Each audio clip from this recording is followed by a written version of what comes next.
proud to be the English manager. I will do everything to show respect to this country. The target is to try to put a second star on the shirt. England are off and running. We accept that there is also a risk of failure. England caught out. But there is no reason to be afraid. We have to focus on the process. It's met brilliantly by Kane. And at some point, we have to free ourselves from history. Mario Pasalic lifts it through. England twice in front. Croatia twice hitting back. Maybe we wanted too much, but I told them I want them to do it our way. I want them to be brave, courageous, intense, and do it together.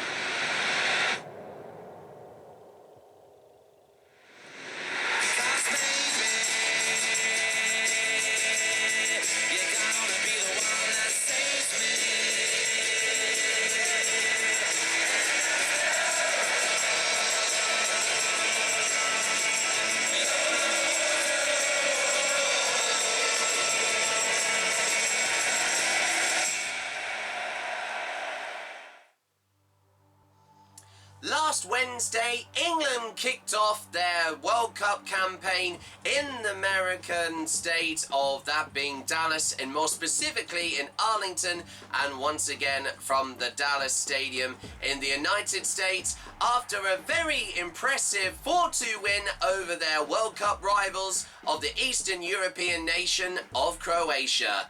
And now a week has passed, and now things have changed very differently.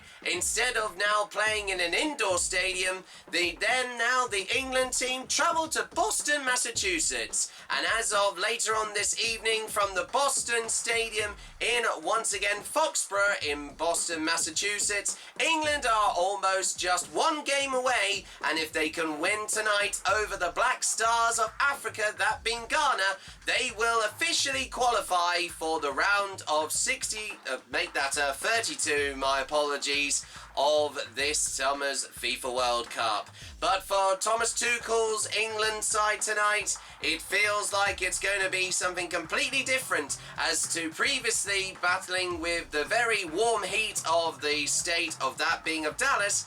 This evening, it's a very different story, as once again, from the Boston Stadium in, of course, Foxborough, the weather has had a complete different change for, unbelievably, not the worst, but to make it a little bit more easier for the England team, as rain has been falling for the last few hours, but over here in the UK, it feels like that the heat has only just got from America back to us. But as we draw ever so closer to the second match of this summer's FIFA World Cup campaign for England, can they qualify with another impressive performance as in just a few hours' time?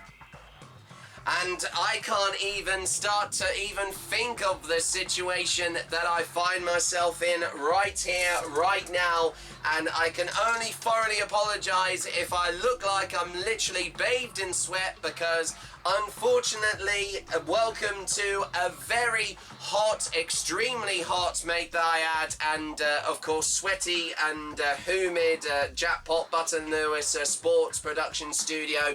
My name is Jack Wright. Good evening all you England football fans, and welcome to live coverage here on JackpotButtonLewis Sport for the second match day in Group L of England versus Ghana, and once again live from the Boston Stadium in, once again, Foxborough, Boston, of course, Massachusetts. Once again, we are great to be with you once again, and I am unbelievably, in an unbelievable turn of events from just a few weeks ago, as of today, we are in the midst of one of the most extreme, hottest heat waves we've had so far We've had one of the hottest days, almost completely on record from almost a few years ago, back in 2022, and this is only just the start from the warm weather that we've been having here in the UK, more specifically in England. And with that being said, we'd also like to inform all you, of course, watchers at the moment and who have tuned in to this edition of World Cup 26, the America's Dream. We have officially been confirmed from the Met Office. There is a red, of course, the highest tier weather warning for extreme heat conditions in the midst of quite a sweltering heat wave as we've just had. Even just moving my arms right now, I mean, I've literally got sweat all over my whole body, and I feel like I might almost need to have a shower way before the match kicks off. But I would just like to say, please, of course, take care in this very hot weather. Keep hydrated like I've done right now here. Of course, do stay hydrated and make sure you stay out of the sun, of course, when it's most strongest. It's only going to last until the end of this week, thank goodness. But unbelievably, we did have a little bit of rain overnight from yesterday. But do take very good care and make sure that, of course, if you've got aircon, even though we haven't got aircon in our studio, but downstairs in my house here in Littleport, of course, in East Cambridgeshire, England, the United Kingdom, I will be unbelievably later on joining, of course, my dad John and also my mum Samantha Wright, who's just come fresh from seeing her dad, who's my granddad, who unbelievably celebrated amazingly. I think it was his 86th birthday, I think, on the summer solstice on the 22nd of June. And happy birthday, Grandad, there, of course. Also, I hope you appreciate a little shout out there as well. And as I just quickly take a swig of water, it's just absolutely crazy that the weather conditions over here in the UK are a complete opposite to what is going on in America at the moment as of tonight's match fixture with England against Ghana, and after an unbelievable 4-2 win at once again an Arlington in Dallas from just this time last Wednesday over Croatia, with goals coming from Harry Kane, 2 goals from himself there with from a penalty initially saved by the goalkeeper, but it had to be retaken since he was off his line. He moved before the ball was struck, and then an amazing one-touch header that he scored towards the end of the first half. But then Baturina and then Musa managed to get goals back just before half-time. But an amazing goal which rebounded off one of the posts from Jude Bellingham. And then the amazing goal, the decisive 4th goal from Marcus Rashford, made England, most importantly, win their opening World Cup football, of course, finals match for the 3rd time consecutively at the FIFA World Cup, which is amazing, in the last 2 tournaments they've done, after a 6-2 win over the Islamic Republic Iran 4 years ago, and also 8 years before that, also a last-minute 2-1 win over Tunisia as well in Russia. So, but anyway, I'm going to try and get through this as quickly as possible, and then I'll have to then quickly get a shower just to at least cool me down, because I am quite blown away that by the time of actually filming this right now, on actually broadcasting this as of recently, it's just absolutely bonkers to know that apologies there, of course, from going away from the camera. I mean, literally, I have never been this sweaty in any other, of course, program that I've done on my YouTube channel for the long time. And I know it, unfortunately, it couldn't be helped, but I've literally, I've been in a lot worse conditions. I've literally had to perform on stage while sweating during, of course, a very hot time, but not ridiculously as hot as this, unbelievably. But we've had loads of course, messages. As I've said before, kickoff is in just under a few hours' time from 9 o'clock, like I said, from the Gillette Stadium, also known as the Boston Stadium, currently in Foxborough at the moment in Boston, Massachusetts. But we've had loads of comments here about of course, with regarding as we lead up to this, of course, evening's fixture against once again Ghana. Once again, to remind you that Ghana narrowly won 1-0 over Panama as of last week. So they, as it stands at the moment, they are second in the group and just ahead of. Also of Croatia at the moment, but they are set to play Panama later on from tomorrow morning.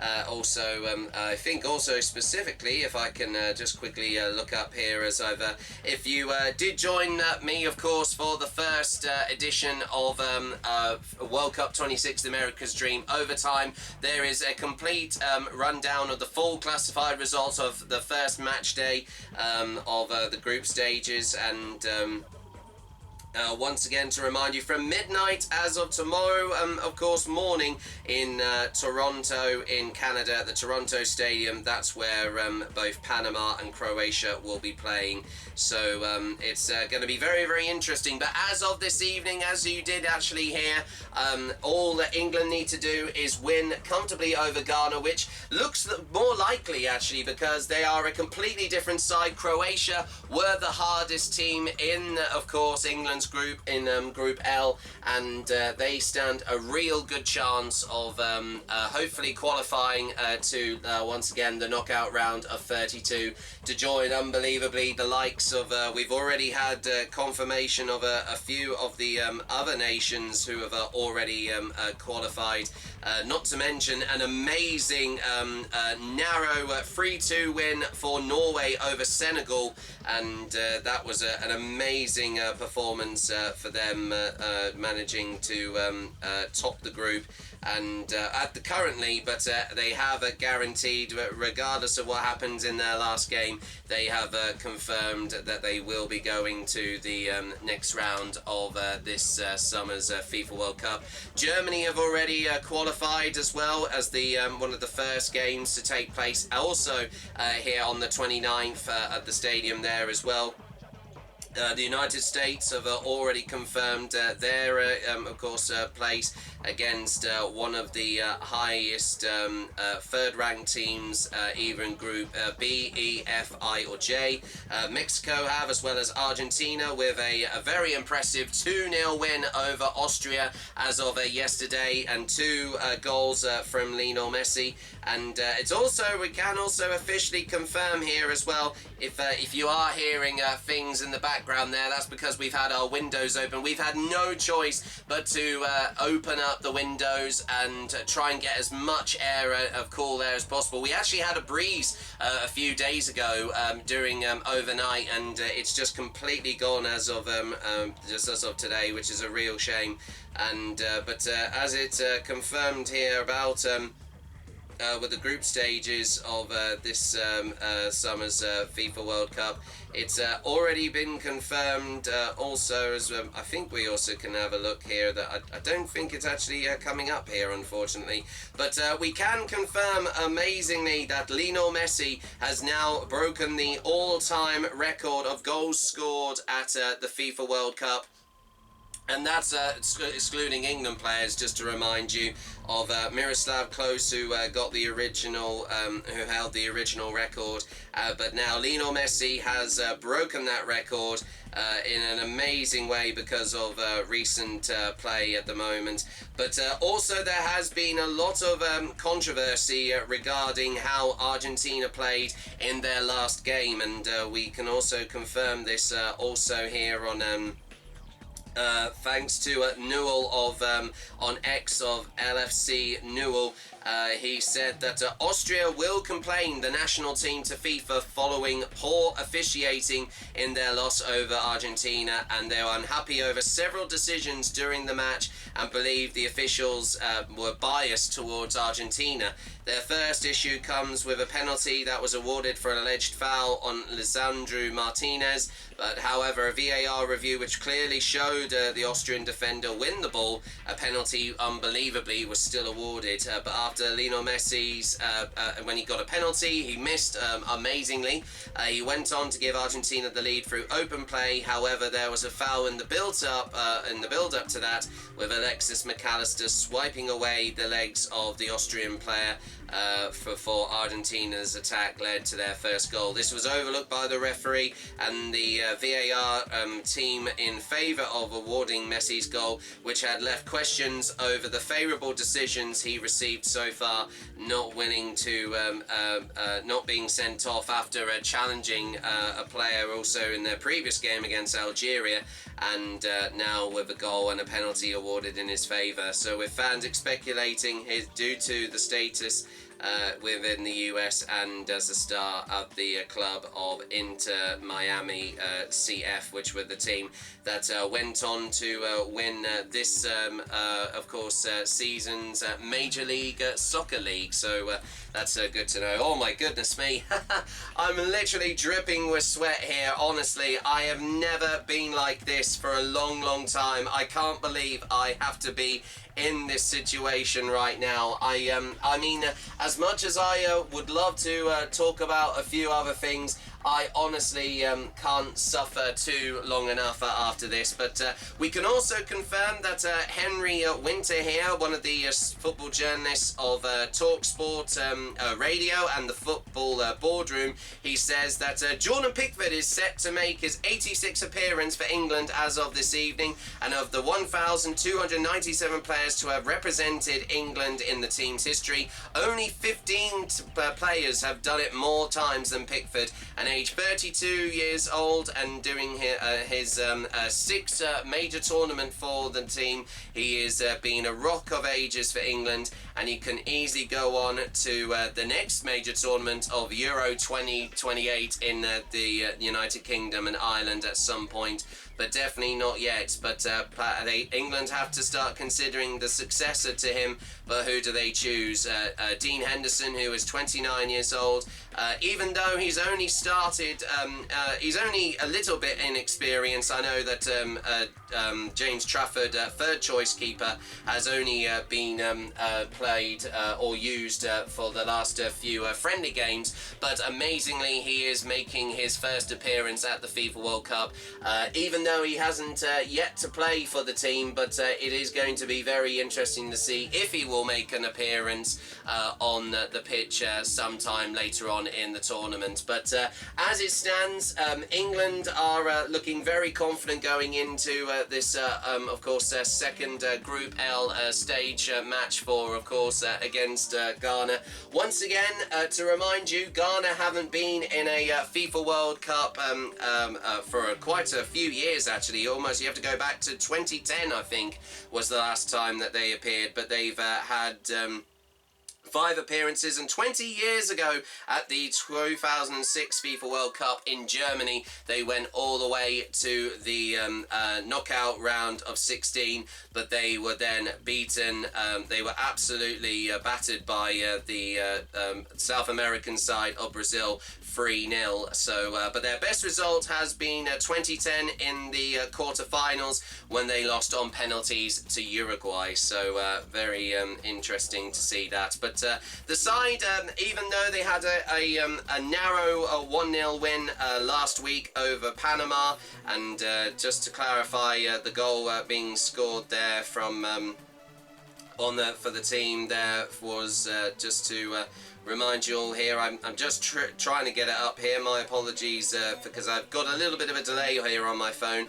But it's great to see that this African nation is being one of the many African nations being a part of this summer's FIFA World Cup. And there we go. I think I just actually had it there. There we go. The goal coming from, amazingly, from, I think that was Cedric Ureniki, and unbelievably that was scored in after 5 minutes of added time towards the end of the second half. And I initially thought it was going to be a draw there, but amazingly they managed to get an injury time winner to avoid that draw. And as it stands at the moment in in the Group L standings at the moment, as I mentioned already. They are currently second place, and England are top of the of Group L with 3 points and 4 goals for, and also 2 goals against, and a goal difference of 2 at the moment as it stands.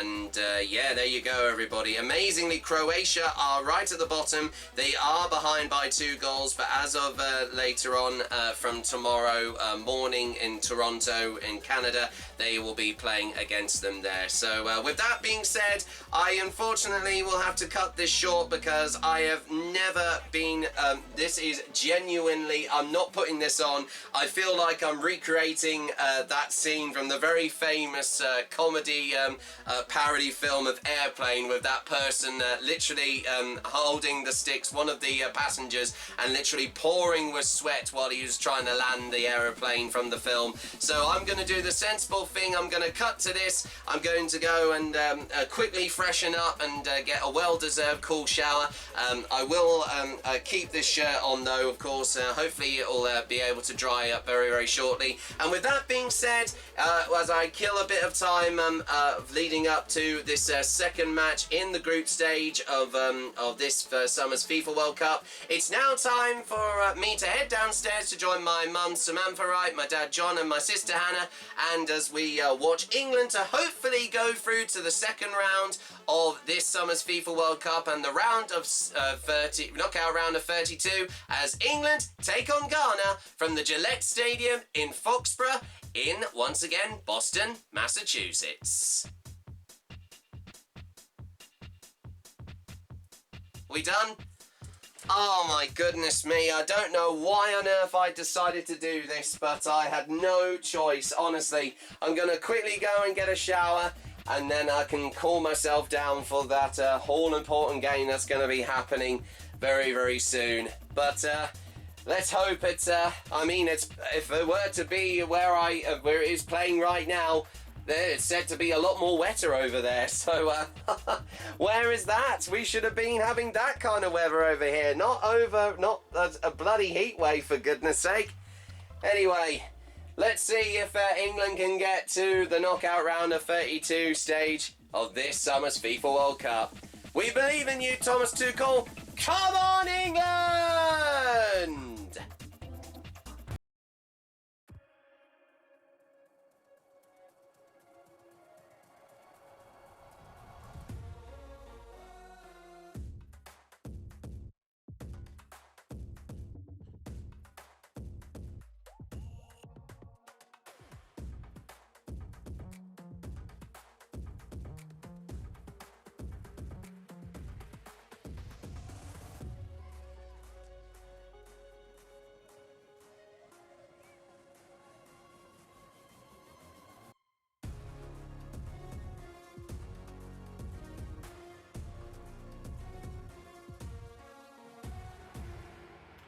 Oh, well, I can only apologise for being very sweaty from earlier on in the last part, but I can only thoroughly apologise for how hot it has been as of today, from what I mentioned earlier on in, of course, the video.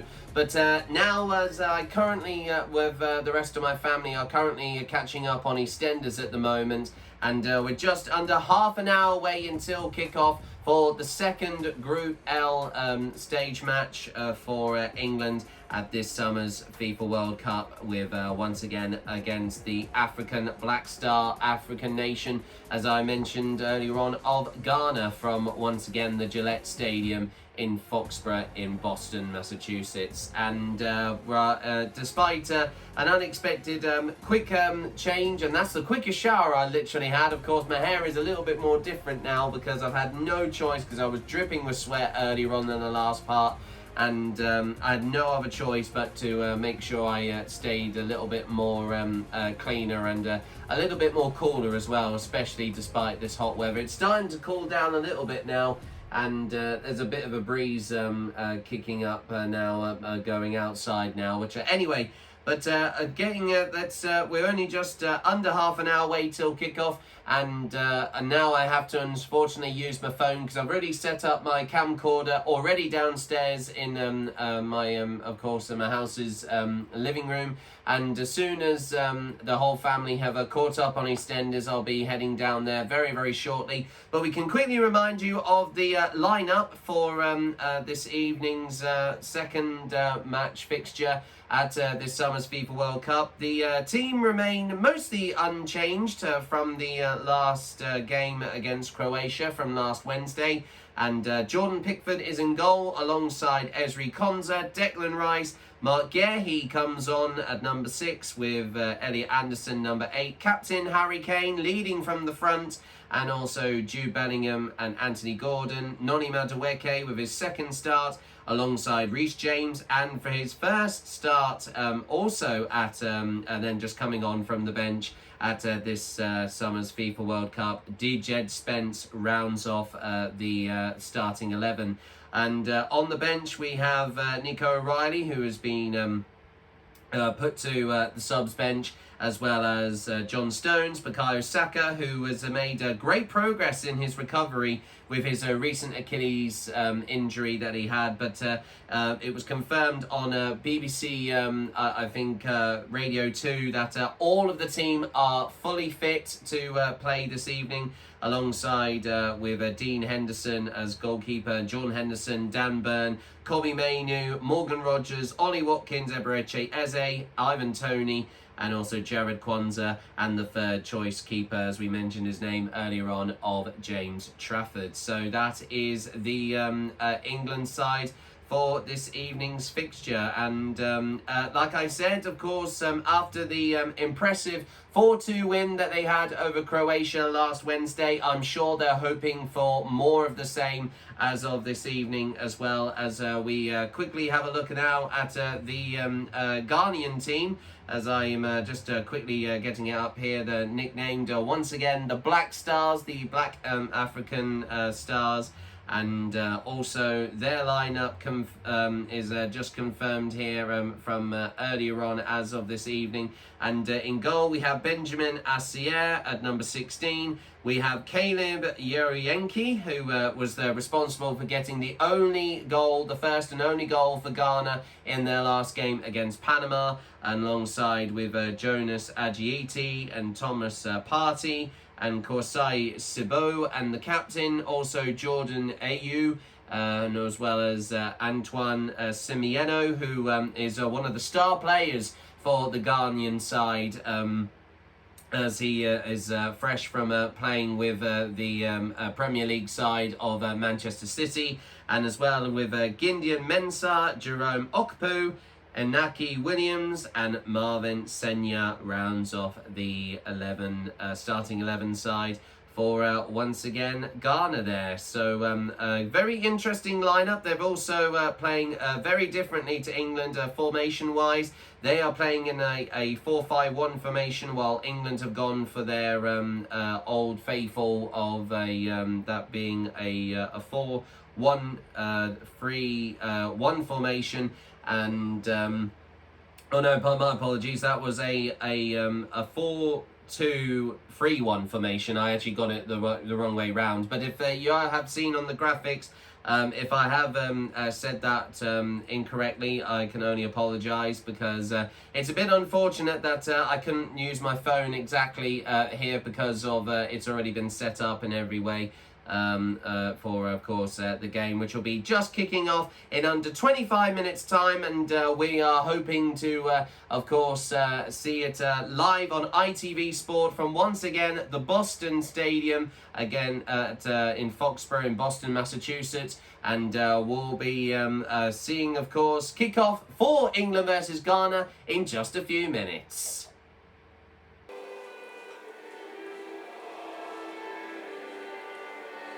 Playing the national anthem already. Send him victorious, happy and glorious, long to reign over us. God save the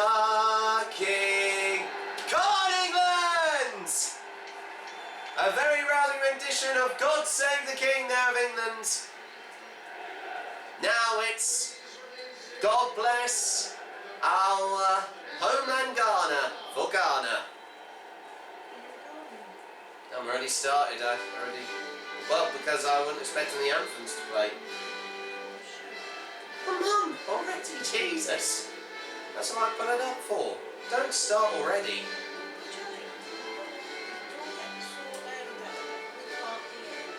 That's what I put the volume up for.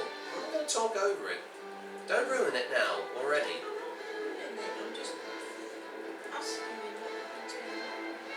How do you define too loud?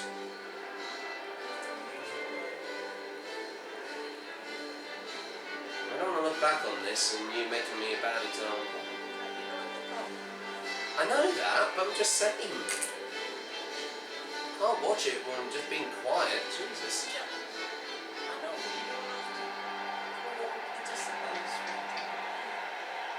I'm not, Mum. I'm just got to clear my. I'm happy that my voice is nice and clear.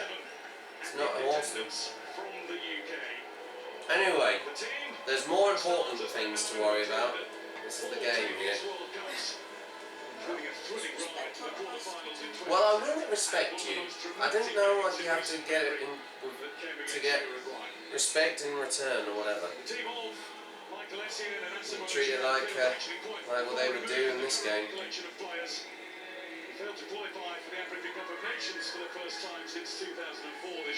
Anyway, apologies for if you heard that. Anyway, as we join Guy Mowbray, apologies, of course, this is it's the BBC that on BBC One, live from the Boston Stadium, Gillette Stadium in Foxborough, Boston, for this second Group L match fixture, England versus Ghana, as we just missed the national anthems there, just at the start there of God Save the King for England. A lot has happened in this very hot day tonight, and we've got the aircon in our living room to keep us cool, as all important that it is. A lot more cooler over there at the moment in Boston, United States. And tonight's referees are just about to come up here.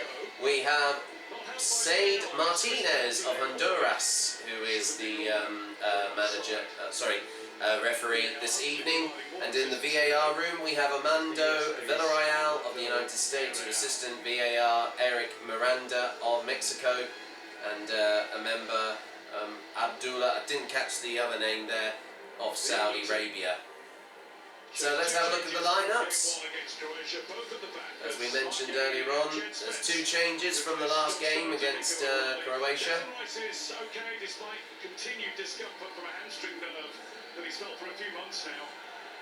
Well, that's crazy, but he's brave to carry on. We did hear in interviews recently this week, he's been willing to put his whole body on the line to play at this World Cup, so he's very courageous to do that. I'm sure he'll do well as of this evening.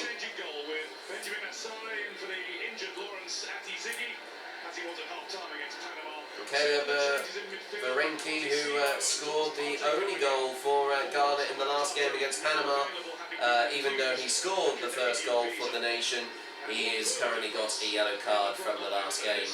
Antoine Simieno, number 11, as the star player, who played previously for Man City at England, of course, in the Premier League. You've been drinking, Anna.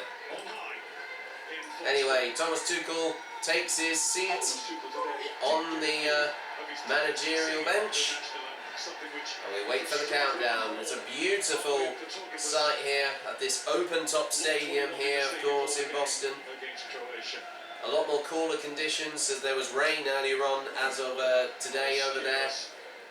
This could really help. It's a lot more open air and a lot more cooler conditions and climate for England as they take their places on the pitch.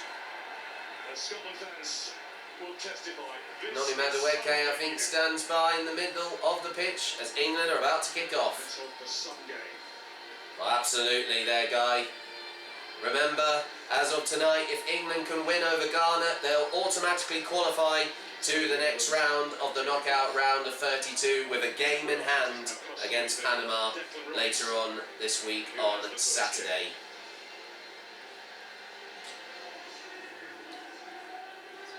There's little spots of rain actually. I think there's a bit of a drizzle as well.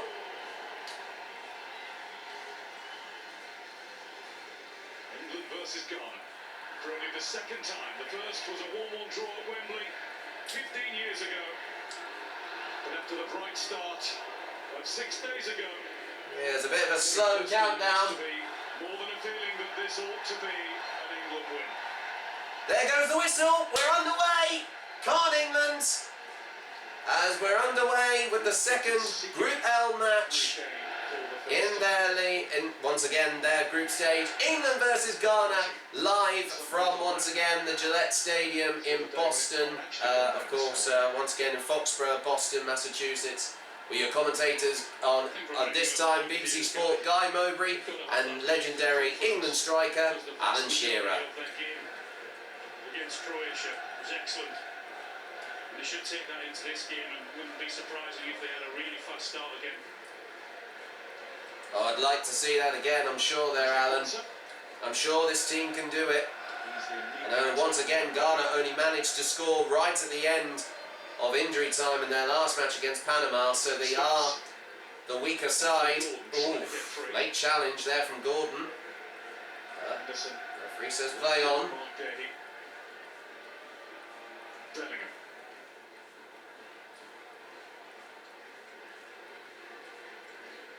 Spence. Nice. Madueke staying very tight to the right touchline, using the full width England. Got to do that, got to make the pitch as big as they can and stretch Ghana as much as possible. So they'll be quite defensively because they know how dangerous of a side we are as of this evening.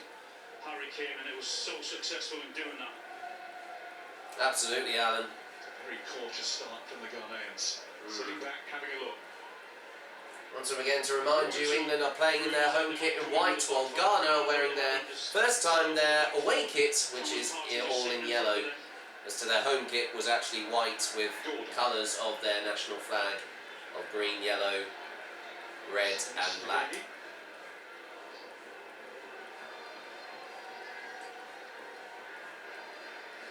Kane drops, makes himself available, but I was going to say, it was already marked, Madueke. Foray towards the penalty area. That's a great example of doing that when Harry does that. It's really noticeable that he's doing his best he can to get into that centre forward position, because he actually enjoys playing in there, Jude Bellingham. He's very good at it. Absolutely, Alan. He can do that when he's previously played for the La Liga side of Real Madrid. The last big tournament, the European Championships in Germany. And you can see the difference that it's made to him as a player. Got struck by him, hasn't he? Rightly so, with his ability. Good long ball to Reece James now on the right side. Quick pass back to Bellingham. Still trying to find gaps in that Ghanan defence. Reece James, Madueke, sorry, up the right side again. To take on two Ghana defenders. I was going to say, he's been marked. They know how dangerous he is already. England are just still trying to chip away at it. Nice through ball. Good pass from Bellingham. They have to pass it back though. Oh dear, that was a bit off target. And he gives away an unfortunate throw in there for Ghana. Behind the goal, England are attacking. I can see what he was trying to do, Jude Bellingham. Trying to just flick it with the outside of that right foot. He just didn't get the contact on that he wanted. It looked like, I don't think it completely missed. Declan Rice there for a few metres. But now Ghana are on the ball here. Decided not to charge into it. Ooh, some good pressurising there from Harry Kane. Started at Fulham, he's from London. These days playing in Istanbul with Başakşehir here. That looked Yeah, I think that's got to be offside. He's way ahead. Yeah, the referee already pointed out his, the linesman, sorry, the flag. Yeah, he went way too soon there. He was clearly a good few metres ahead of the back four England players. That was Williams, number 19, called offside there. So it's a free kick to England.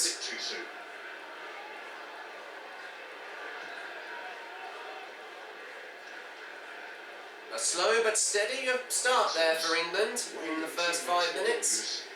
Shouting across at Gahey and Declan Rice. And Spence now. What a rise it's been for Jed Spence. A few eyebrows raised when he made the squad. Oh, nice quick pass. Oh, he was tackled from behind, but referee says nothing. Oh, I think he was lucky. Oh, not lucky this time. Oh, that was good timing actually. Sibbo, number 8, was penalised for the tackle on Noni Madueke. Yeah, he didn't look like he went for the ball. He just caught one of his legs there. Bit of a silly mistake there from the Ghanaians there. This could be in a dangerous place here for this direct free kick at goal. Declan Rice is going to take the free kick. Bit of friendly banter there from Jude Bellingham along with some of the Ghanaian players. I feel like they might be teammates actually. And they're not playing for national level. Ball kicked in. Oh, but headed away. Cleared away, but well retrieved from England. Headed down the ball from Declan Rice, but intercepted. Oh, this is dangerous. Whoa. Good interception there from Anthony Gordon.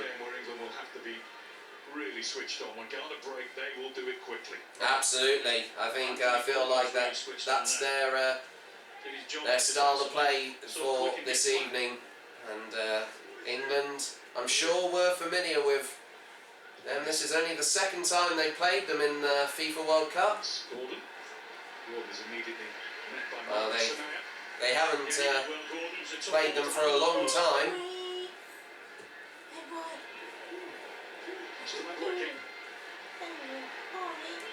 Anyway, Noni Madueke back on the ball here.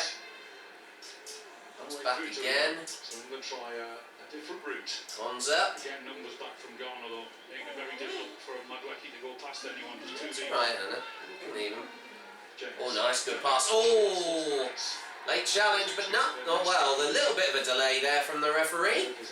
But yeah, it looked like it's gone England's way here.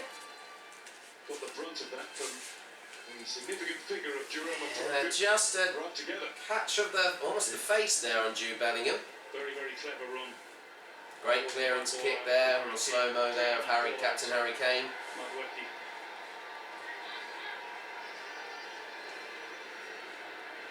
Okay. That's good to know.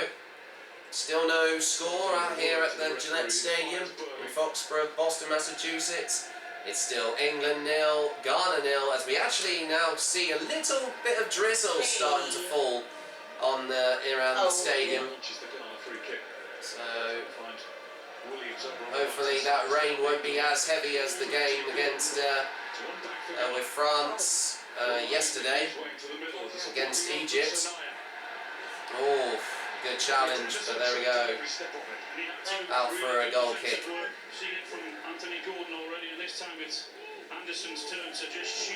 Good little bit of shielding there from Elliot Anderson.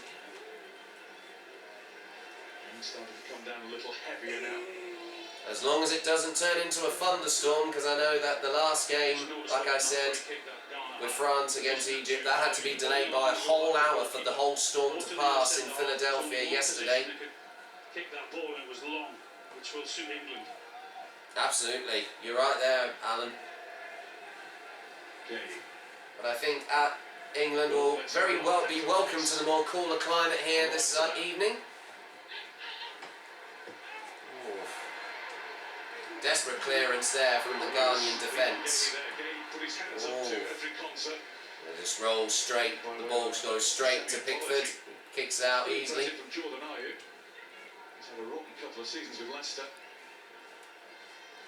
2 years, 2 relegations. Oh, Good long ball. And not even Madueke just kept it on, but I think the Ghanaian defence just managed to clear it away. Throw-in taken quickly from Reece James. And Ghana's record appearance maker.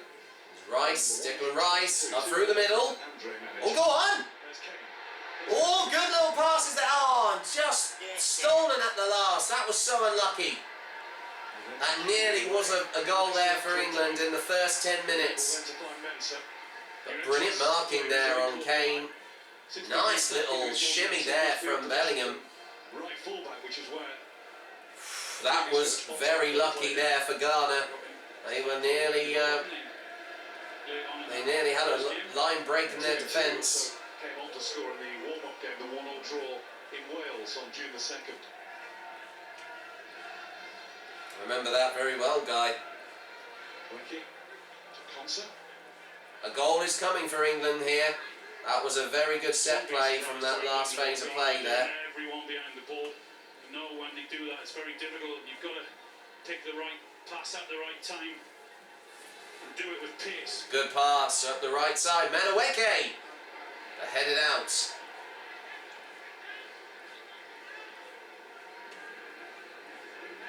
Pass back from Anderson. Madueke and Anderson again. Konza. Gehi, number 6. Spence. Rice now up the left side, up the left wing. Anthony Gordon is free and available if he wants it. Good long ball again.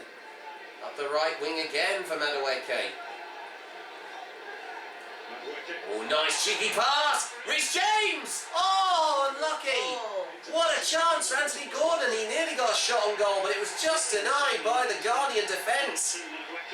Brilliant pressurising play again from England. But still Ghana get away with it again. They're not going to be so lucky soon. High press again from England here. Brilliant to see once again. James.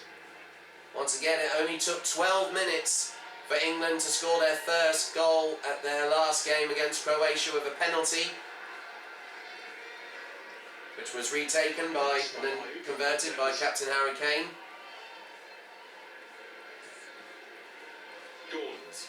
Oh, late tackle from behind.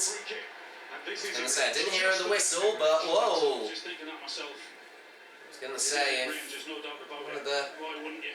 Oh, he what? Did grab the shirt? What was he doing? Why not test him? I don't know what he was doing there. On Anthony Gordon there, the number 26 player, just didn't get off the right side of his foot there for Anthony Gordon. So unlucky he couldn't get a one-touch shot on goal. But his chance to score is still coming though. Still early doors here in this first half. Tee up a world-class performance. I think you can get excited and be positive of what we've seen from England up to now, and it is only up to now. But they did well. Other improvements to be made defensively, but for the most, I thought it was very, very good and plenty to look forward to, hopefully. Absolutely, you're right there, Alan. They have to improve their defence as they gave away 2 quite easy goals when they laid back under pressure. Good free kick! Oh my God, that was just meters over the bar. What a great shot chance there for Declan Rice. We both said it was in range and a little touch. Oh, I honestly thought that was in there.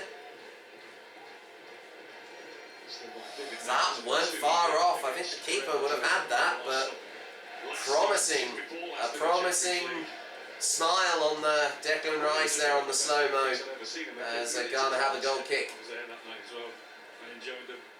Still no score as we approach the 14th minute. Oh, England 0, Ghana 0 here at the Gillette Stadium in Foxborough. And that's Harry Kane. He's clutching the back of his head there. That's worrying. Oh, what on earth was that number 6 player? He almost headbutted him at the back there. How was that not a yellow card? That looked a bit unnecessary there. And there's some boos because we got a close-up or camera shot. Ooh. Duras referee is having a word, Harry Kane, on AU as well. The Ghanaian captain. It's his 116th cap today, and he's now the third joint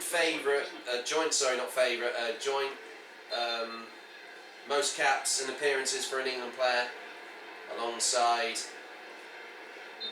that being Harry Kane. Sir David Beckham. Good challenge again. He's still playing on. Yeah, good challenge there from Declan Rice. Nothing from the referee. A chance in for England. Just cleared away again from Ghana. That was a good set play there from Anderson.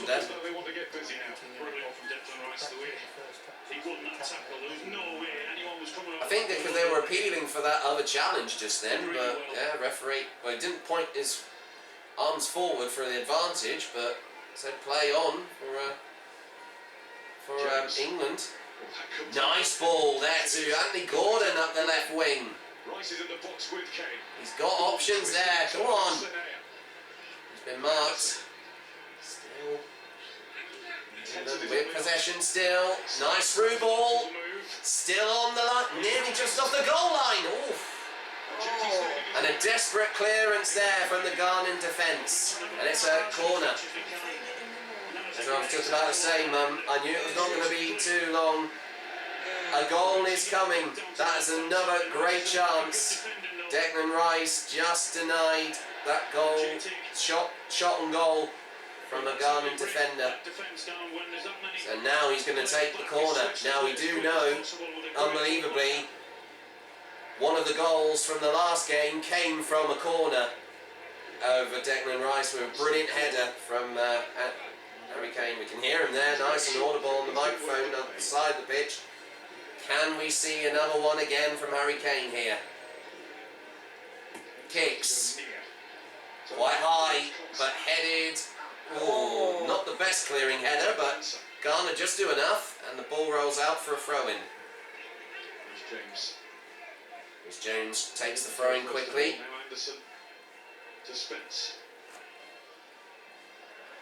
80% so far possession-wise, and only 15 for Ghana. 5 only level between both sides. Here's Reece James again. Here's another chance. Oh, headed out again.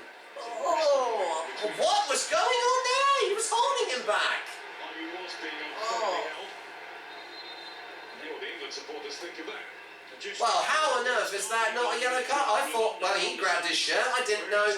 Was he just aggravating? That's the captain. Wow. Wow. Well, goodness me.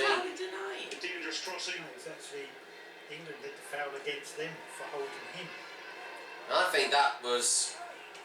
Wow, I don't know what on earth was going on there. I think that was almost like a trap they baited there, Ghana, and pushed him from behind. Come on. That is a foul all day long.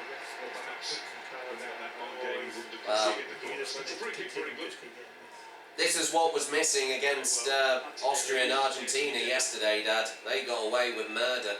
What did you make of the 2 changes made by Thomas Tuchel? Probably one of the reasons is because of a counter-attack with the pace that they both possess.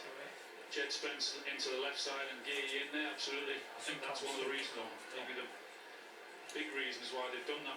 Just to try and stop the counter-attack if it's going to happen. I hope so. I've seen matches before where the ref has been terrible in the first half.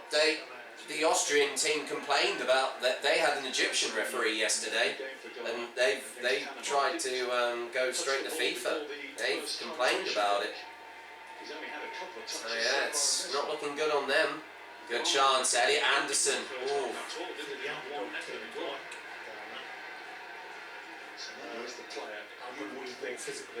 Yeah, well, that's how they play. That's the way a lot of the under team play more physical because they don't want to concede any goals. And they're pretty good on the counter-attack, so as you just saw earlier on, Dad, so that's going to be their... And the sideline referees and his... Linesman, yeah. We've got the VAR as well. And hopefully they'll be a bit more consistent here. I think you'll find as the game goes along, more goes on. It's going to be more physical. I agree. Well, the first Yeah. almost 20. Oh, and again! Come on, that's the captain again. Oh, taking Gary out there. Free kick to England, taken quickly, putting still the pressure on Ghana here. Spence, good ball. Oh no, I didn't think he was going to take a shot there. Been a little venturous there with a shot that far.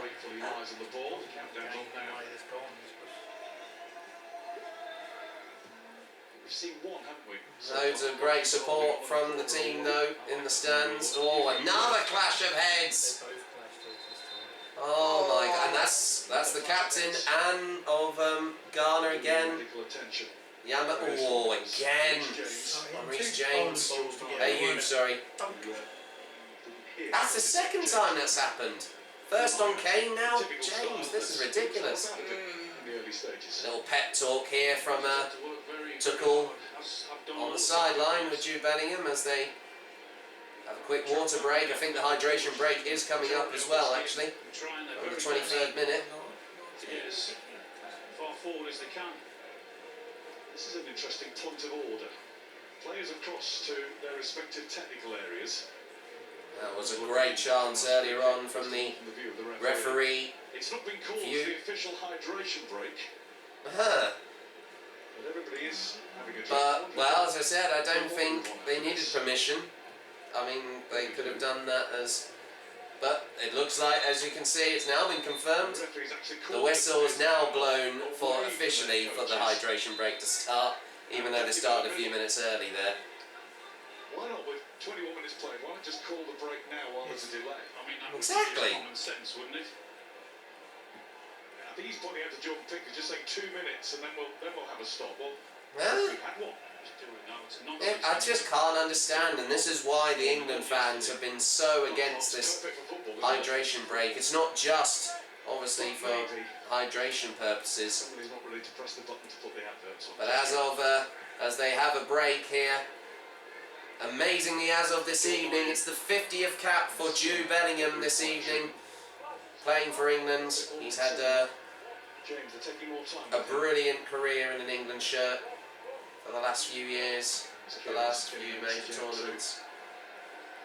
I think it was to Williams and I knew it was going to be a bit of a challenge this time round, but yeah, as I said, even though the goals haven't been as frequent as the last game, Dad, I think. Oh, yeah, he's already getting a bandage around his head already. There you. nearly 2 minutes now anyway. It just seems crazy for the referee not to say, let's have the break now. I would not be surprised at all, you know. The game will be There's no blood shedding on his head though, so.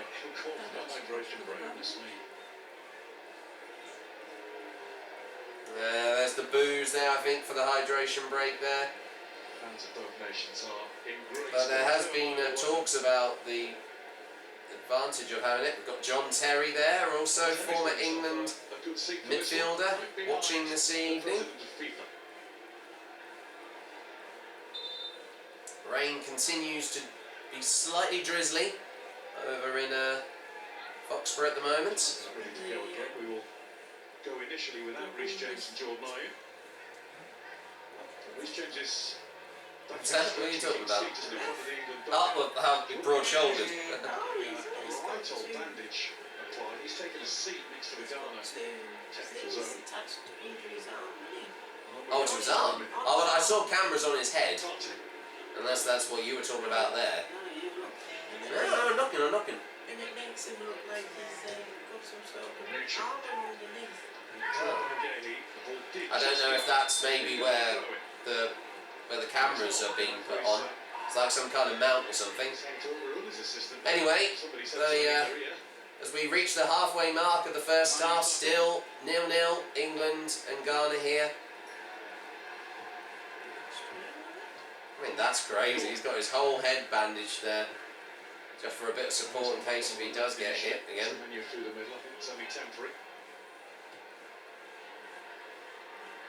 Been a bit more of a challenge for England as of this first half, but They have had more possession, so they're going to try and get a goal from somewhere, I'm sure. Ghana have been working really hard just defensively so far. England have had more chances on goal so far. No shot on target yet for Ghana. Yeah, of course, yeah.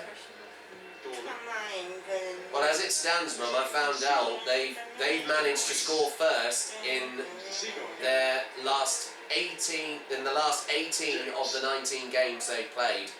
So if they can do that, they'll keep that perfect record. If you're interested, that's what I found out earlier. They can do it. They've got the side here, but who is going to be that player to contribute? Madueke up again. Good pass. Oh, desperate diving header clear and away from Ghana. Oh, a late challenge from behind John Henderson. Not John Henderson, sorry, because he's on the bench.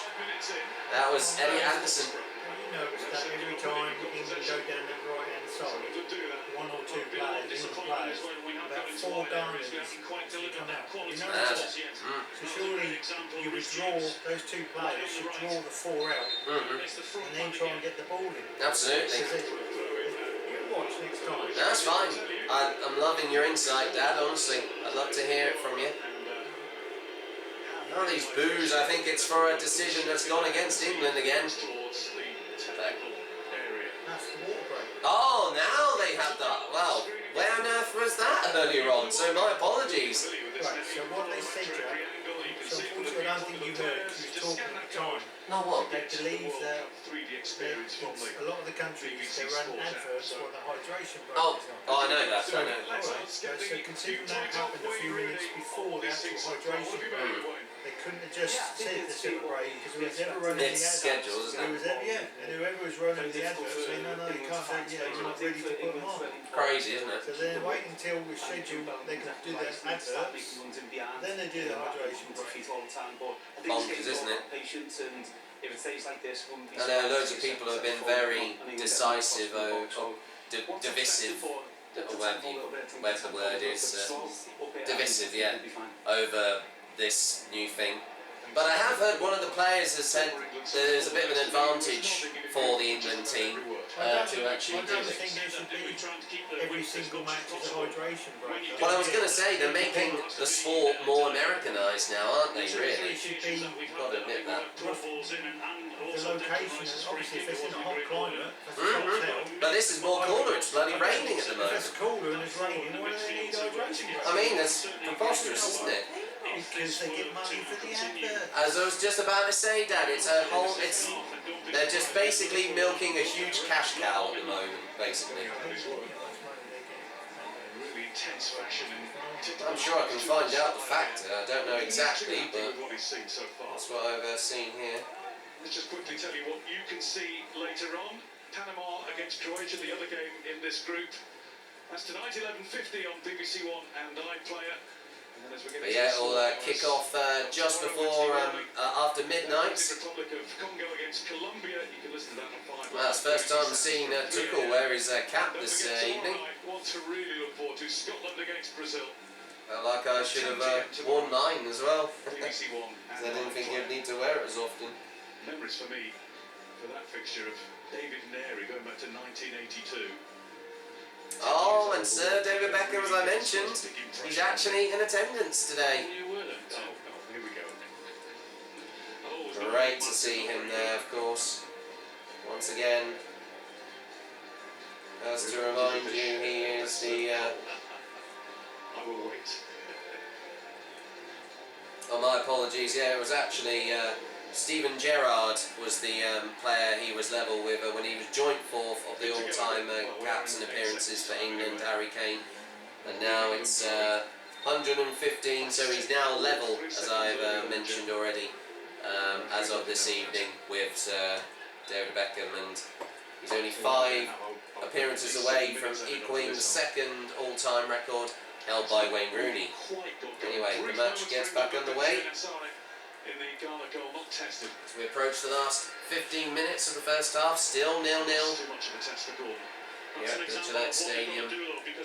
you in notice the Boston. run from Declan Rice alongside Harry Kane, which then took the midfielder back and opened it up for, if that ball were to find Anthony Gordon, then he'd be left 1v1 rather than 2v1 and not being able to get a cross in. Concept.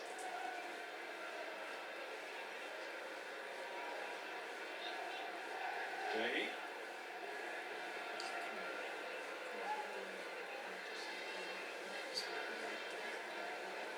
It just allows Jordan Ayew to get ever closer. Passing back here. It's the first time they've done it. Come on, get up the field, Jordan. Ghana don't seem to be keen on going forward here. Well, I didn't think they would, but I'm just saying, I thought they would pressurise him a bit more. I think quite often they play for a draw. Well, then again, it was going that way before they got a last-minute goal in the last game against Panama. They're playing well, though, surprisingly.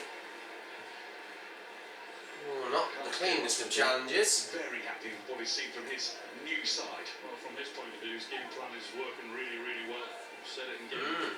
Everyone behind the ball, trying to frustrate England, not allowing any spaces. And that's exactly what's happened from their point of view.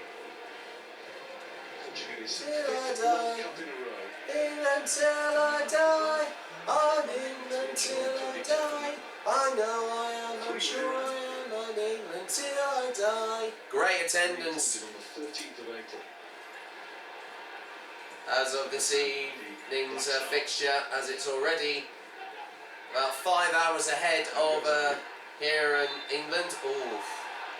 Well, I think he was set up there. Could let it happen, but it never materialised.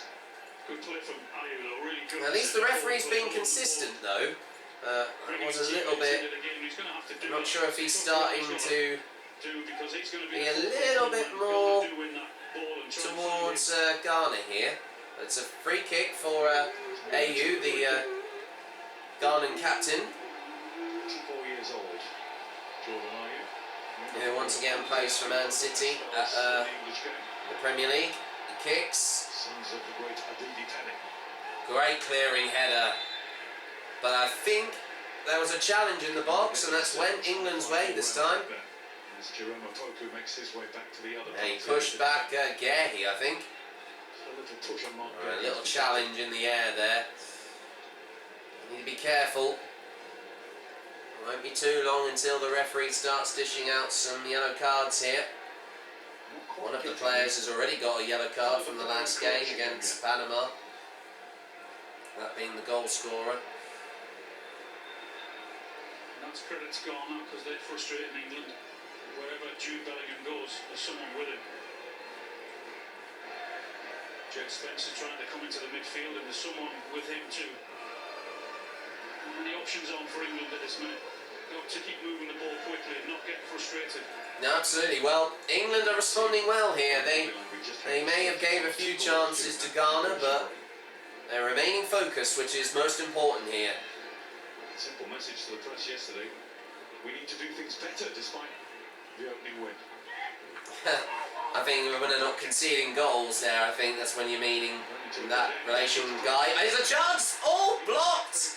Chance for Bellingham, a second chance, just cleared away. It's Spence. Pass to Madueke again. Good ball. Oh, another last minute header clearance. They just get it away. Whoa! Look at that, some brilliant. Oh, get up! That was a dive. Oh, that's a dive all day long. Come on. Yeah?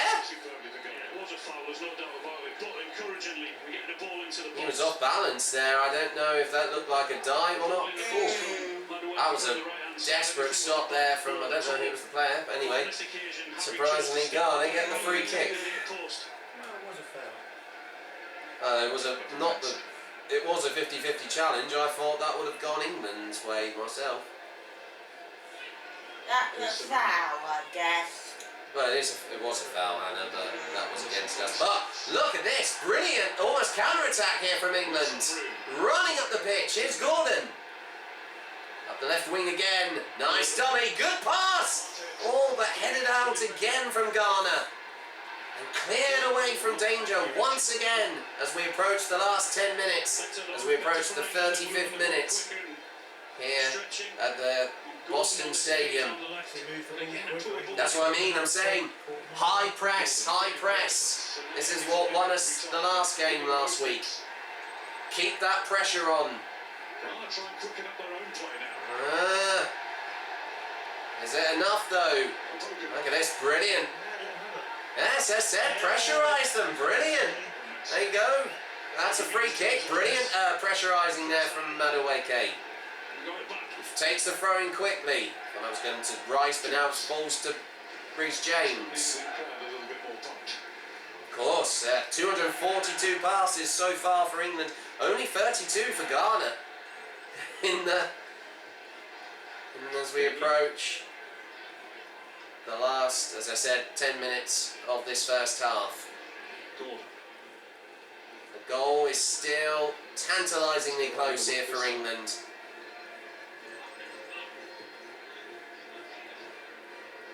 Anderson.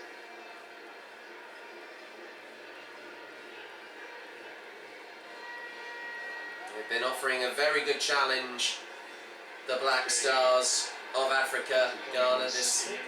Yeah, it goes, as I said, they go again. Two players, so far up forward. It's really Selena's doing a good job, isn't he, on Gordon at the minute? But you can see how defensive Ghana are now. I mean, don't get me wrong. I know you're seeing it yourself here, Dad. I think England are. They're just trying anything here. As you said, they don't like going up that right side, do they? Oh, he kicks it on! Heads! Oh, too high. Just too high with the angle there from Declan Rice.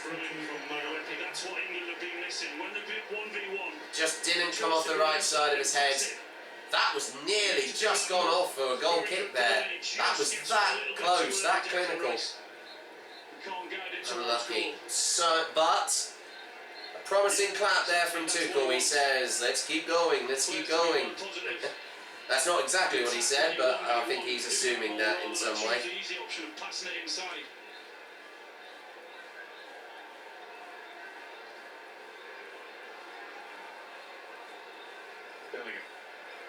James. Come on, England. I know you've got it in you, lads. Just keep at it.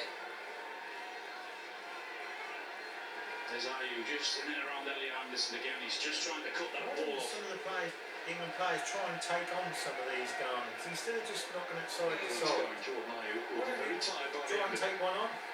Well, I think they're very defensive, mostly down the centre, really. I didn't think they would easily counter-attack that. I think they know that Ghana can do that. So I know that might seem unusual to you, but I think that's the reason why.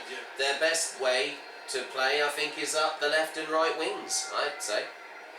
The wing play, the set play will work. That's what they've been doing the whole match, Jack. They ain't getting anywhere. I can't understand why.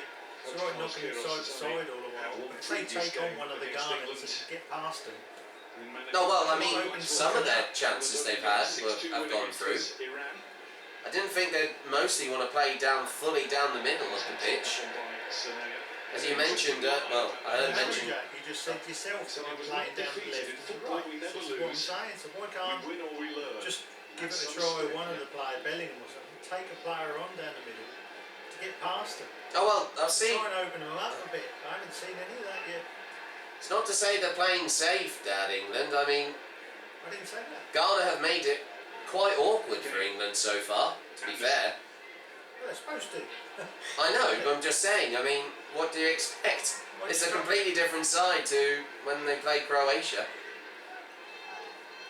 It's a different team, Jack. So Well, I know that. I get that. A very different style of play. Instead of just keep going down the left or down the right, why don't they take a player? England are doing is they're just playing around Ghana. Just didn't think they would normally. That's not normally their style of play. This year it's all too safe. They're knocking it around left and right. They're not taking any players on, are they? On the left and the right they do. Oh, my apologies. We've had a little technical problem here, so We're going to try and retrieve the broadcast if possible. I think... That on. I don't know what on earth has happened there. Anyway, back again. We've retrieved signal again. Anderson. It's not even raining outside, by the way, everybody, just to remind you. It's the first time it's done that. Weeks. Really? It's been that bloody fickle. Done that last night, Anderson actually. to win it back. Oh dear. Yeah. Oh, but still went the same way for England. Oh! The flag is up for an offside. Ah, now it was an offside for England this time. Just over 5 minutes of the 45. There'll then be another 6. I don't think they were playing that far forward. Stoppages that we've had.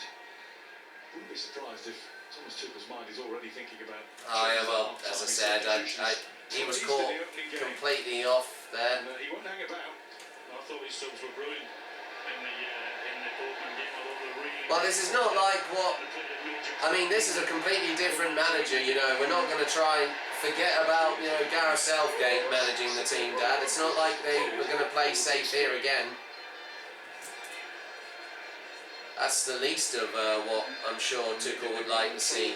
Oh, nice pass. Good quick passes there. Oh, nearly could be. There was nearly a counter-attack chance there. They were really scrambling, Ghana. Last 5 minutes. Still goalless here. We approach half-time. Oh. Get up. Come on. How's that a yellow card, ref? I was thinking a minute ago. I didn't think he goes to. Beating the ground in apparent pain. Oh my God. Jesus Christ. Don't say that. And Declan Rice has received a yellow card. Watch the slow motion. Well, let's have a look. Come on, yeah. I wouldn't be surprised. He's not happy with that decision. Going forward and trying to win that ball back. Just a chance. Ooh. He tried on his ankle. Oh, stomp. That was unlucky. I've seen him do that How did he before. get a yellow card for that? Certainly looked worse when we That's a big. A yellow card for that? Wasn't deliberate. had to go for the ball, though, didn't you? I think that was a little bit indiscriminate A there. yellow card. I can't believe it. After And all there's of stuff that. there for Well, I'm not saying, because I mean, there's a fine line of like, they don't allow stomping in football. It wasn't as deliberate. I know, but I feel like the referee, since he's South American, he's completely have got different voice of opinion. Ah, no, what's going on here? Come on, England. My God, they're really all over the place here, England. Well, the England defender, instead of when he got it, Oh, they're trying everything now. Ooh, buffing it up, they're getting a little aggressive. he wanted to take Uganda. He's provoking them. Oh, And that's the captain, once again, remember. I am there. Wow, anyway, in all that confusion, and nearly a chance there for Ghana, but a desperate bit of defending there from England. Now it's a throw-in. Long, powerful throw. Headed out, though, from England. Still in danger. They're going to, oh, that was blocked anyway. It's a corner. 18-yard box. To win Ghana a corner. As they look to end the first half strongly, this is their first spell at all, really, of any sort of sustained attacking. Well, they've waited a long time just to even get any chances on goal here. And you're right, it is the But first. there's still nothing in it at the moment. It's been quite the hard-fought 45 minutes. Not impressed by England. Awesome. Really? Are that cynical? It's my opinion. You call it cynical for one. Well, we've had more chances on goal. Come on, Dad. Come on, I England. think that's being a little pessimistic. Danger zone by Conser. James. Not to disagree with you, Dad. It's like, it just proves Juventus. that the dam does the bit and the dam does the goal, but they've got a referee. Adjective. All he sees what he wants to see. And it's a bloody referee curse. I've been expecting that all through this tournament again. Are you stopped by James? I'm surprised he didn't fall down. Ball was not quite fully rolled out. Oh, really? I thought that was past the line. How did they still allow that? This is very peculiar here.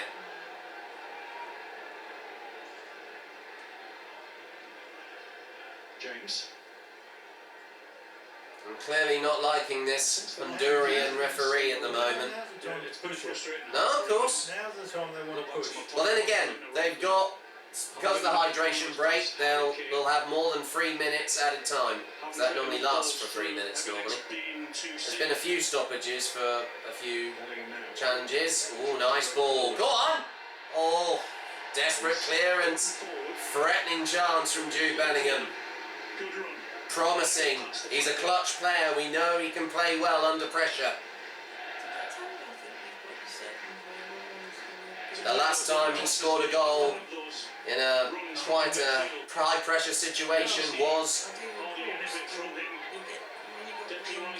that famous overhead kick to equalise over Slovakia 2 years ago at the European Championships in the knockout round 16. Declan Rice now on the left side with this corner, and with 6 added minutes of stoppage time at the end of the first half here.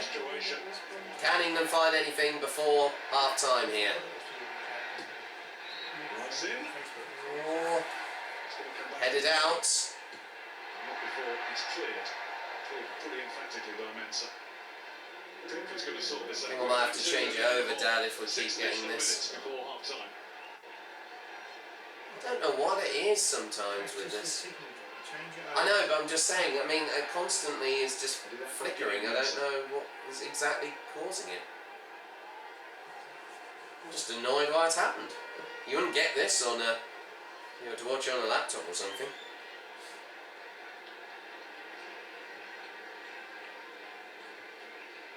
Anyway, England go again.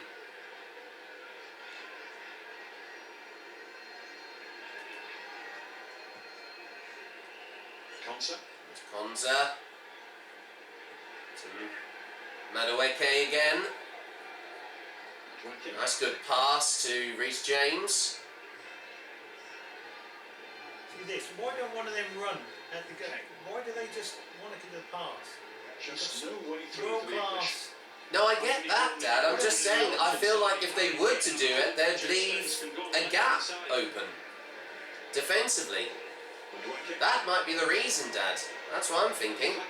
Oh, nice ball. Oh, unlucky. Come on, come on. And that's a goal kick, unlucky. Only just. They are just holding on by a few threads defensively, Ghana. Much was made of the half-time team talking today. Well, clearly, Dad, I honestly feel like it hasn't been the worst performance from England. It's just... Well, you definitely said something negative, didn't you? Yeah, it doesn't mean that's the worst performance England's done, just because I said, I've only just got an opinion. I know you have, but I just feel like that's been a little... Well, just sounds a little deluded, in my opinion, if you don't mind me saying. Well, not true, because I feel like that England, from what I've seen, then they haven't been reluctant to play. I mean, Ghana have been mostly been playing more defensively. They're almost like totally defensive. Oh, nice pass! Go on! Oh, chance! But blocked desperately again. What a great run from the captain, Harry Kane. Oh my God, that's the best chance they've had. What? Look, they literally had to have 3 players on him. Oh my God, that was a brilliant run. My God, whoa. I don't know what Ghana were doing there. Now, another all-important corner as we approach the last few minutes. Well, this is what I was saying. We didn't see that earlier. Only 5 seconds to take the corner. Come on, again. They're really under pressure. The officials are not going against England here, and not for England this so far. Ball comes in. Come on, England. Headed out though. Come on, England. The excellent Sinea. He has been superb, hasn't he? Sinea. So we'll play to 51 minutes for the added 6 minutes as we approach halfway. 2 got in the way. 2 minutes to go. First chance he's had to even think about a strike. Nice ball to Come on, Nomadweke. It's 4. Come on, So you're England. going to get through 4, mate. That's exactly right. That's what happened. They're trying though. Whoa. Trying to pass it forward up again. Intercepted again. And nearly on a break again, Ghana. That was a good run there from DJ Spence. There's 3 or 4 around him straight. I mean, that's insane. 4 round. Look, there's just no way. It's just total defence there, Dad Ghana, so you can see how difficult it has been for You need to England. pass it to someone else. You draw the 4 players to yourself and pass it to nobody who hasn't got 4 players. No, I get that, but I feel like that's why they couldn't play up the centre of the pitch. That's why they've relied on the wings. Sorry? Now you're inching. I said he was trying, but the circle came, so I didn't know you don't think the ball. Go on.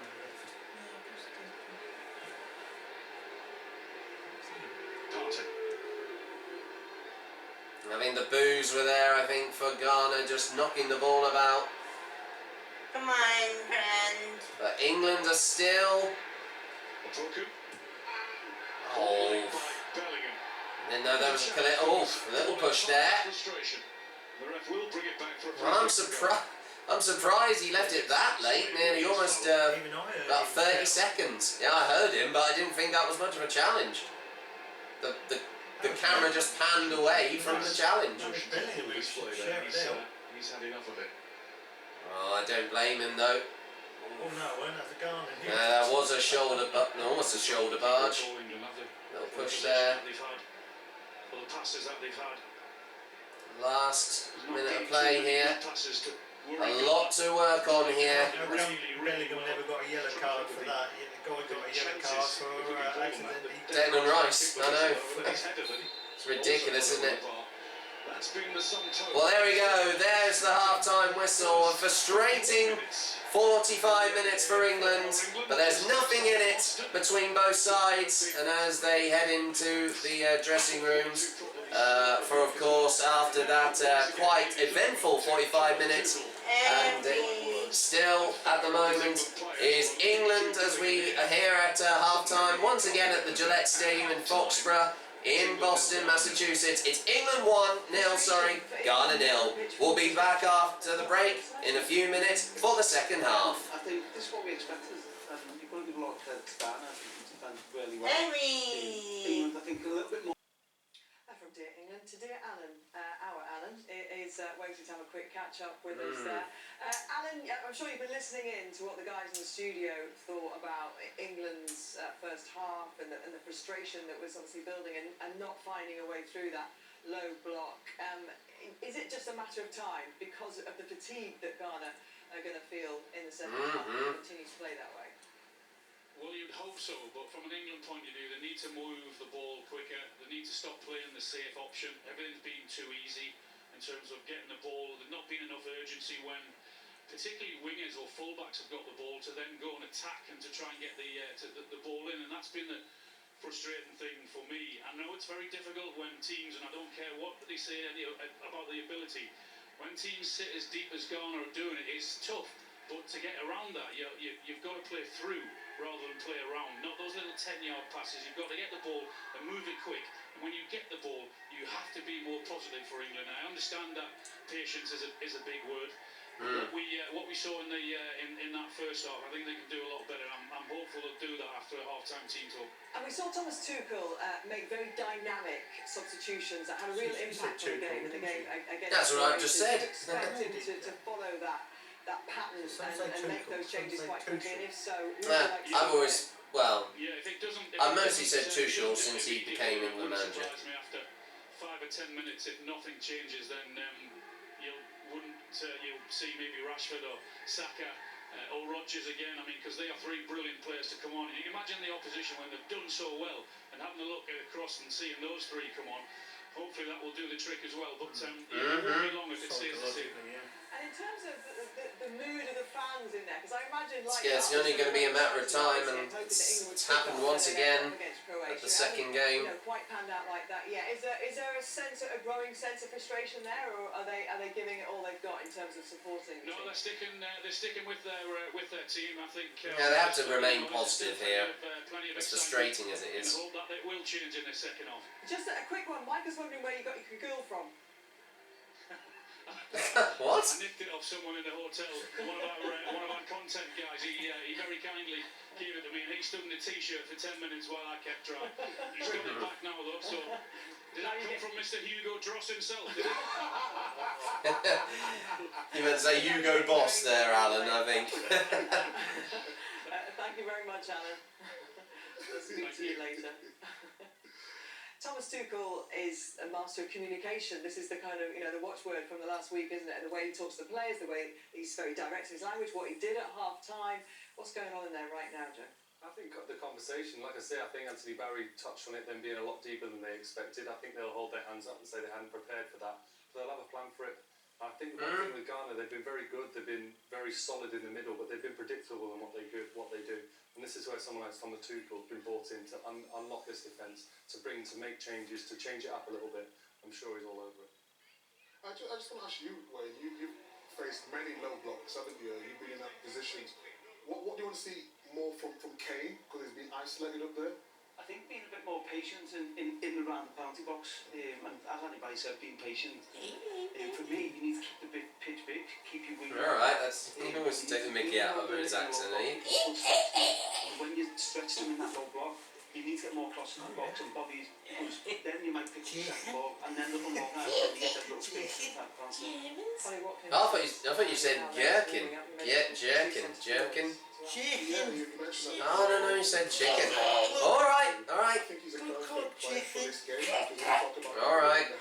He does that tremendously well. I'm not seeing the link up between him and Kane. If he can just stretch this down.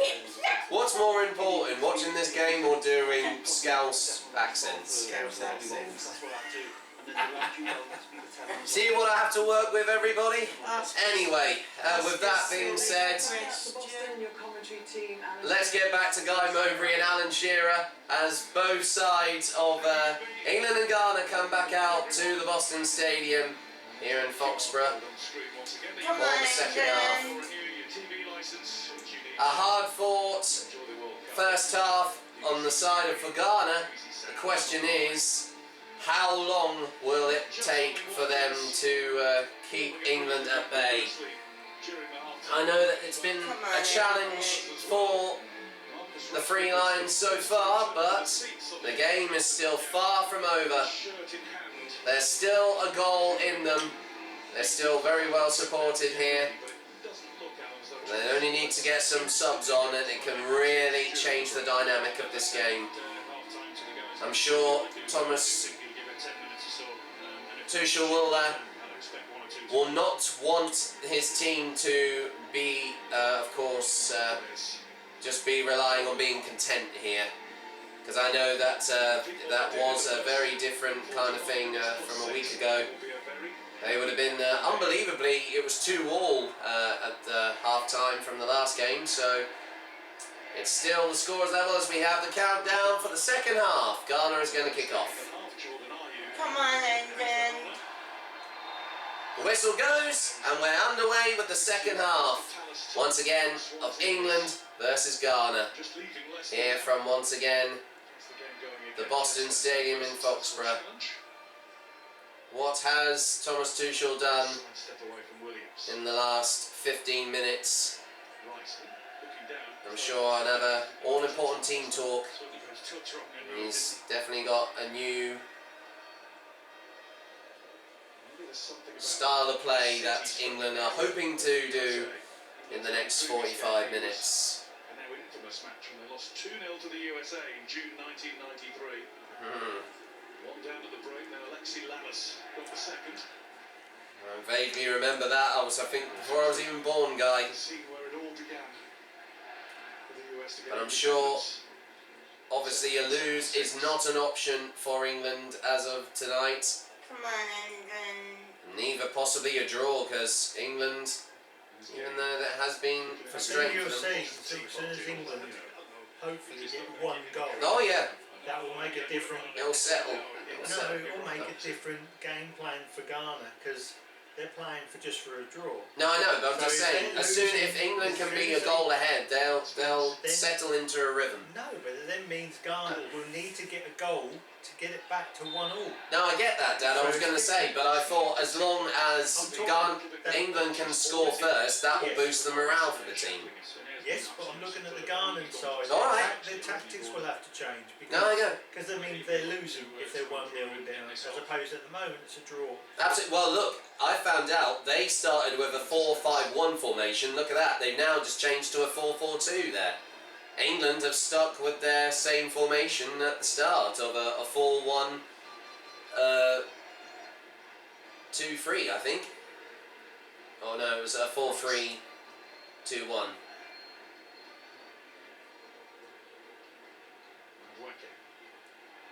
Of course, we still got a very loaded subs bench of players hoping to come on.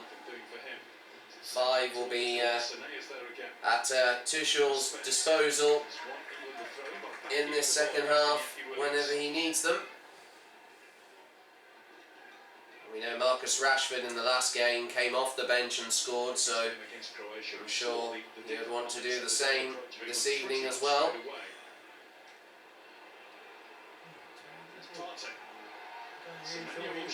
There's a bit of a fluke pass there from Ghana. Good tackle there from Jude Bellingham. Very well cleared.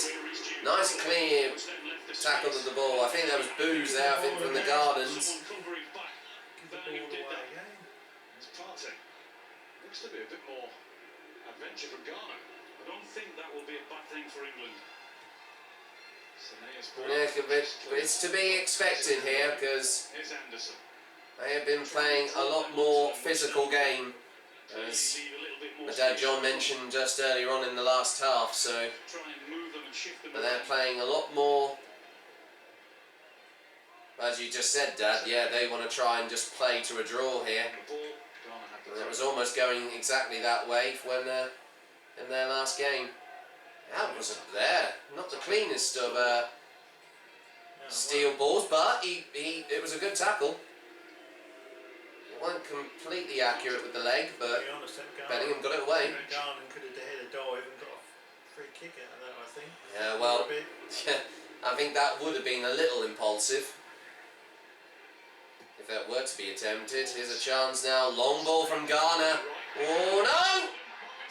No! Get it out! Oh, that was a wide ball anyway. Now get out the other end. Go. All the way across to give Williams a tap in. As I said, well, they're just... Why can't they get the goal? Why can't they counter-attack straight Well, no, away? the thing is that some players aren't in...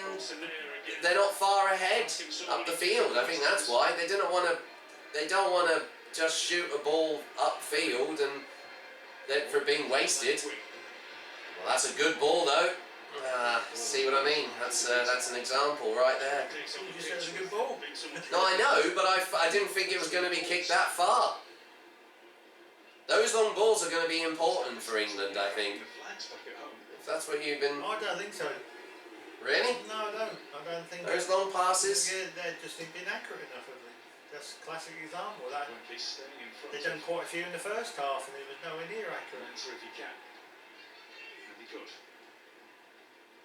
I think they're just, well, like what happened in the last game, they're playing a little bit under pressure. The rain seemed to have stopped, as we just spotted here. 6 World Cups, so he goes 5th World Cup. What are you doing?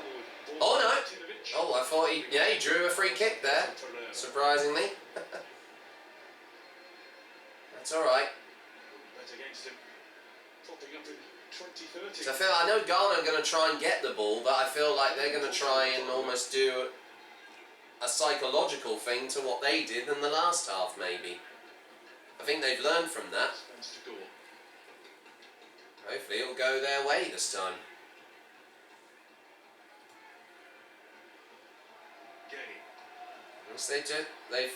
They've kept possession here.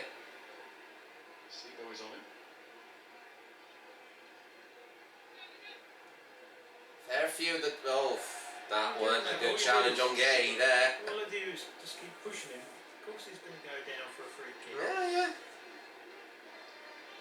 The referee needs to be a little bit more. No, free kick taken quickly here. Now this is promising. Oh no. What was that? Do you know, it's about the fifth Didn't think that crap one was on. I thought Declan pass should that have England had done.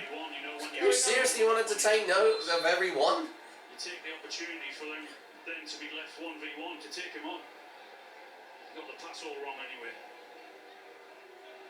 Bit of an in-house Arsenal disagreement. Funny enough, once again they're both club teammates. Oof. That's the way by. Good bit of pressurising there. I think that was, I don't know if that was from Kane. With that is Sibo. Loads of room for Mensah down the left. Three pushing forward for Ghana. Are you the first of the trio? Good tackle.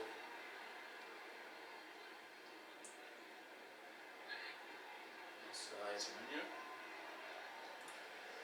On the throw. I mean, that's obviously the worst thing we can do is to concede a goal. I mean, we shouldn't need to. James. Ghana are just doing anything here. Now he's put his And again! Another free kick drawn again now, but it's gone England's way. Wow, and look at that. He's giving a point to him. He's keeping an eye on that number 8. He needs to be careful.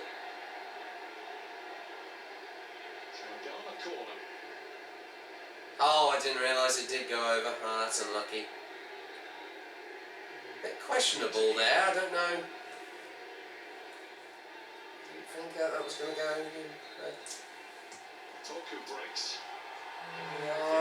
No, that was a poor corner. What comes in again? No. Oh no! Oh, I thought Pickford had that. Oh, it was offside anyway. Once again, England are all importantly setting that offside trap there. Oh yeah, bloody hell, there's 3 players. I didn't notice there, my gosh. Second minutes, no discernible change for England just yet. Ghana having a bit more of a go. Anderson's been followed and fouled by Ayew.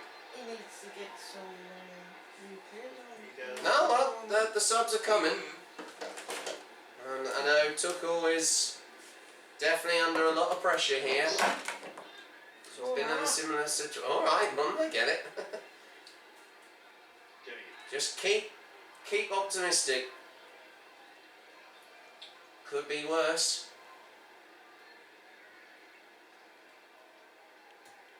James. Nice ball. That's better. Go on. Oh! Oh, I thought that was a penalty. There was nearly a challenge in the box there. Just running to the back of the Uganda. That was lucky from Ghana. Oh, come on, Yes.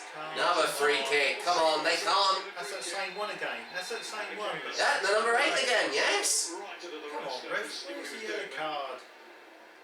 That'll be his final warning, I won't be surprised. Ooh, that nearly touched his hand there. That was nearly a handball. Ghana, as you see, Dad, they're starting to lose focus here. This is promising for England now. England need to take this chance. Oh. I didn't realise. I thought it was they were kicking it out for a corner initially. Telling either Anthony or Jet Spence to get up in that position. It was noticeable before when Gordon went inside. There was nothing that was coming on the outside of him. Yeah, unfortunately now England fans in the stadium are starting to boo certain Ghanaian players. Pickford comes out with his goal. Well, kick it, Jordan. Go for that. Spence. Still trying to play up the left wing and the wing play here still. That's what England can do here. Been closed by Semenyo. Now England on the run again. Good pass. Oh, that went off for a throw-in. Unlucky. Ghana take the throw-in quickly. Still, once again, no score here at the Boston Stadium as we approach the 56th minute. Also urgency. That's one of the reasons why Tuchel's going mad on the touchline is because it's still too slow.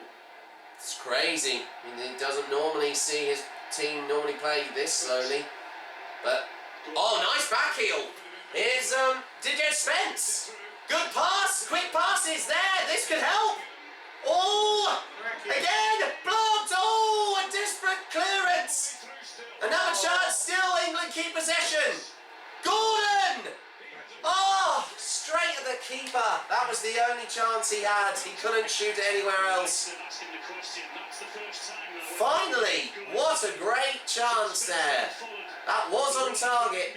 He could have been closer, but there was a fair few defenders around Gordon. England are knocking on the door here, and this is what we want to finally see, despite this frustrating goalless situation at the moment here for England. It did come off, yeah, that was a deflection. That was an all-important save there for Ghana. That was a strong shot though. He's got a strong right foot, that, Anthony Gordon. He's up there with Harry Kane. You want to be on the receiving end of that as a goalkeeper. Nice through ball. It's onside. Importantly, this time, Kane, Rice, Spence. Nice little dink over, but no, just got, well, desperate clearance from Ghana. They're looking a little rumbled here, Dad. This is promising. Ghana are starting to tire out here. They haven't had any subs yet. Oh, there's a counter-attack. That should be on offside. Lock him. Ref. Oh. No, as I said. Because the Ghanan guy done exactly the same to the England player the other end. Did he dive him? And he didn't get a foul. So well, there we go. My fault. And he never give a foul. That's crazy. Rightfully so. Well, there we go. At least the referee's showing you a little bit more consistency. There we go. That's what I'm saying.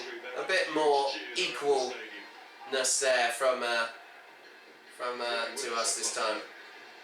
Oh, I was going to say consistency, Dad. I already said that. So at least he must have had a little change of thought. Good chance again for England, blocked.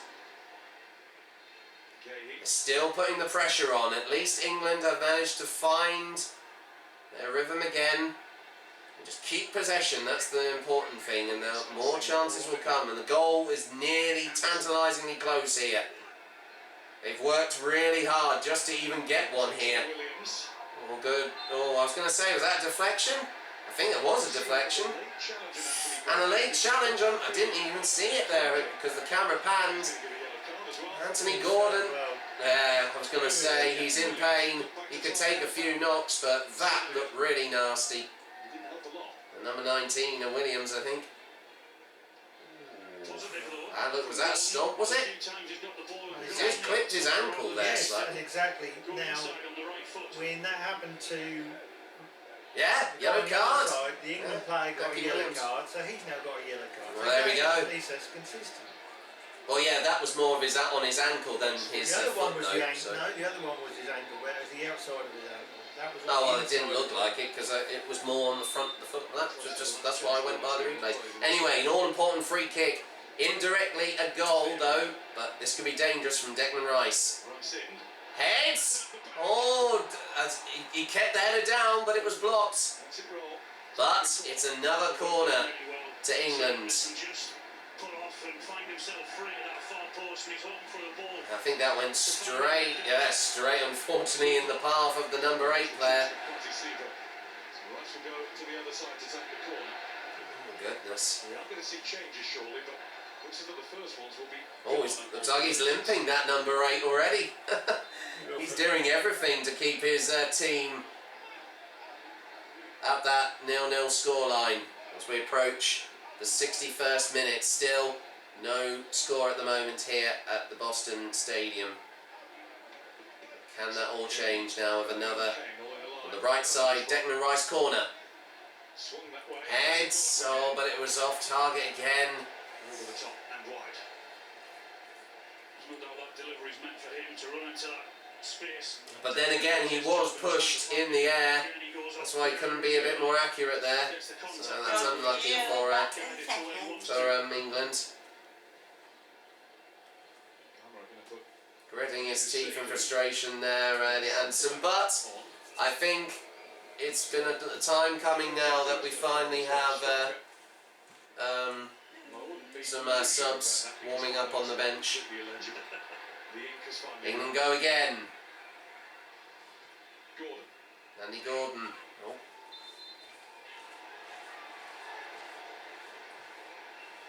I said that went out initially for Ghana, I think. Good tackle though from England. Oh, again! Come on, ref! Straight in front of you. That should... How? That could have been nearly a red card. They are losing their cool here. This could be dangerous.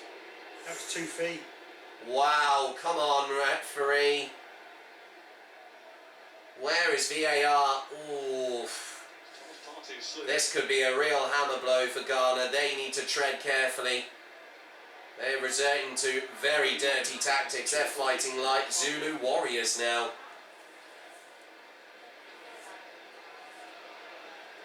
Making those changes whilst his team are having to soak up quite a bit of England pressure. Anyway, it's a free kick again to England. It's on target here. It's direct at goal, so this could be interesting. Rice stands by.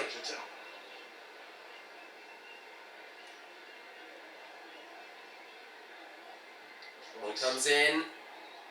Headed away.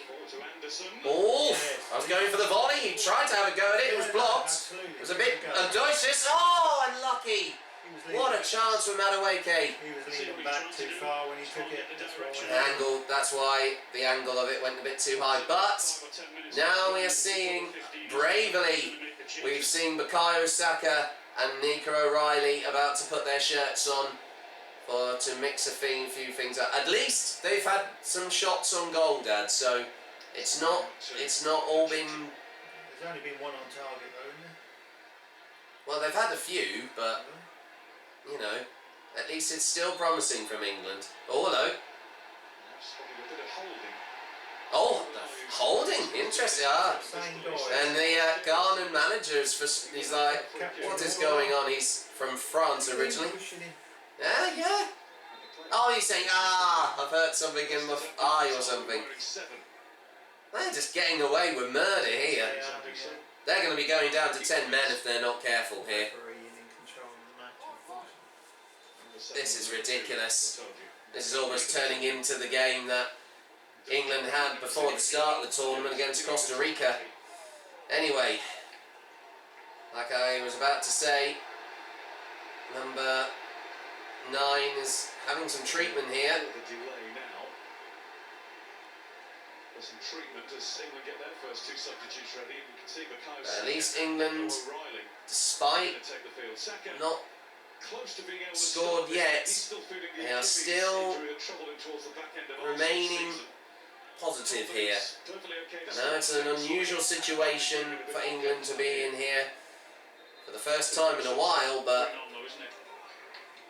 this is all important. I'm sure Thomas Tuchel will be saying some very all-important words. Anthony Gordon's off.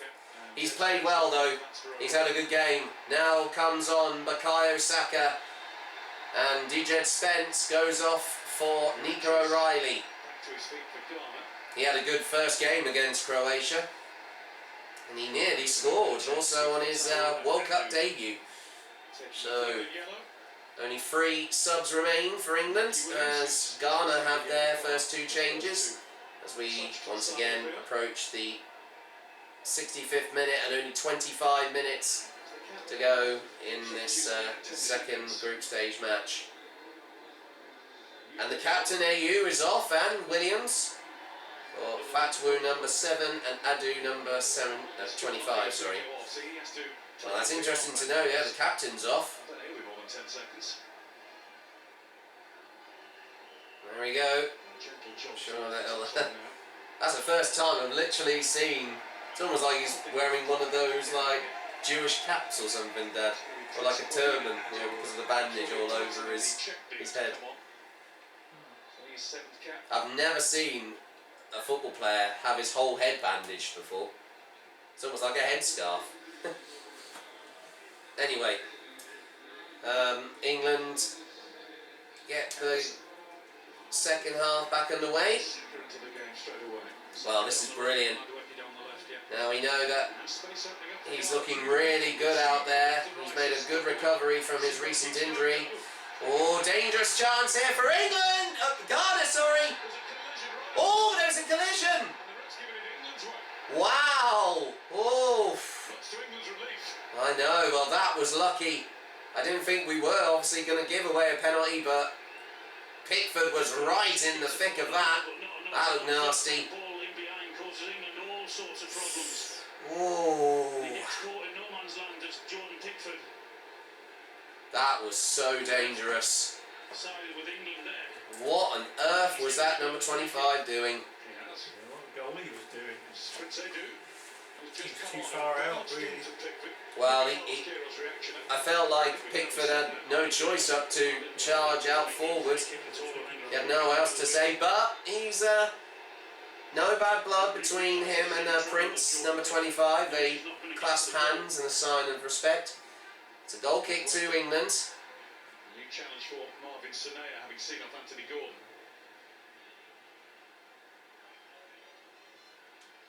It's been a very tough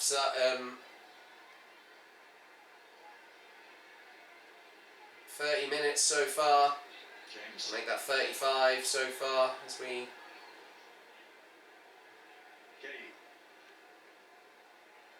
Approach only 20 minutes to go. Good tackle. Oh no! Here's a counter-attack! Oh, straight at the keeper though. Unlucky. Good chance from Harry Kane. That was on target.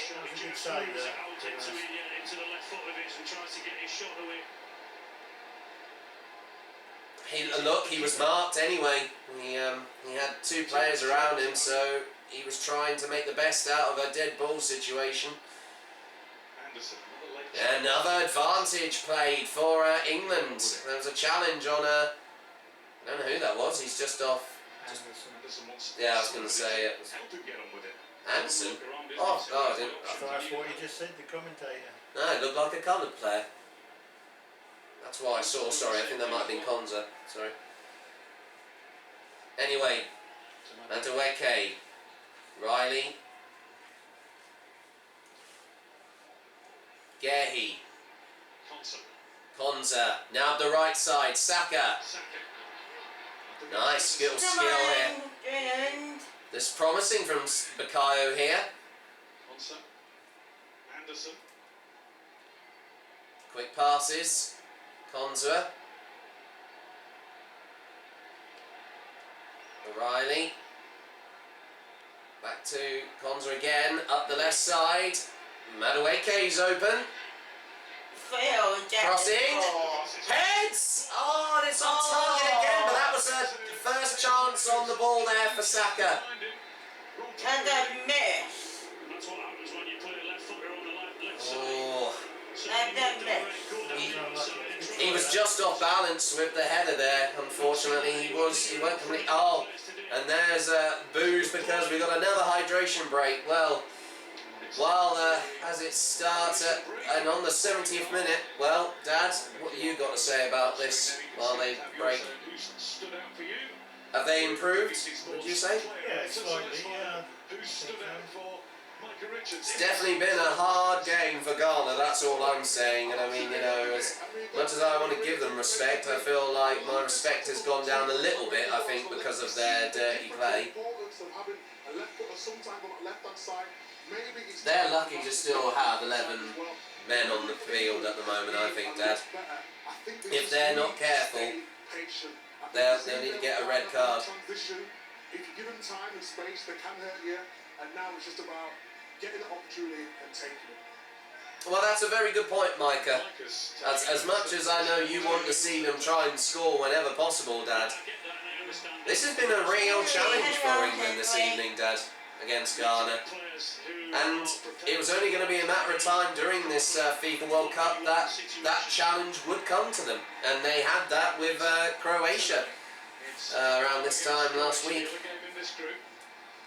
I was going to say, yeah, they'll be kicking off at midnight later on as of tomorrow morning.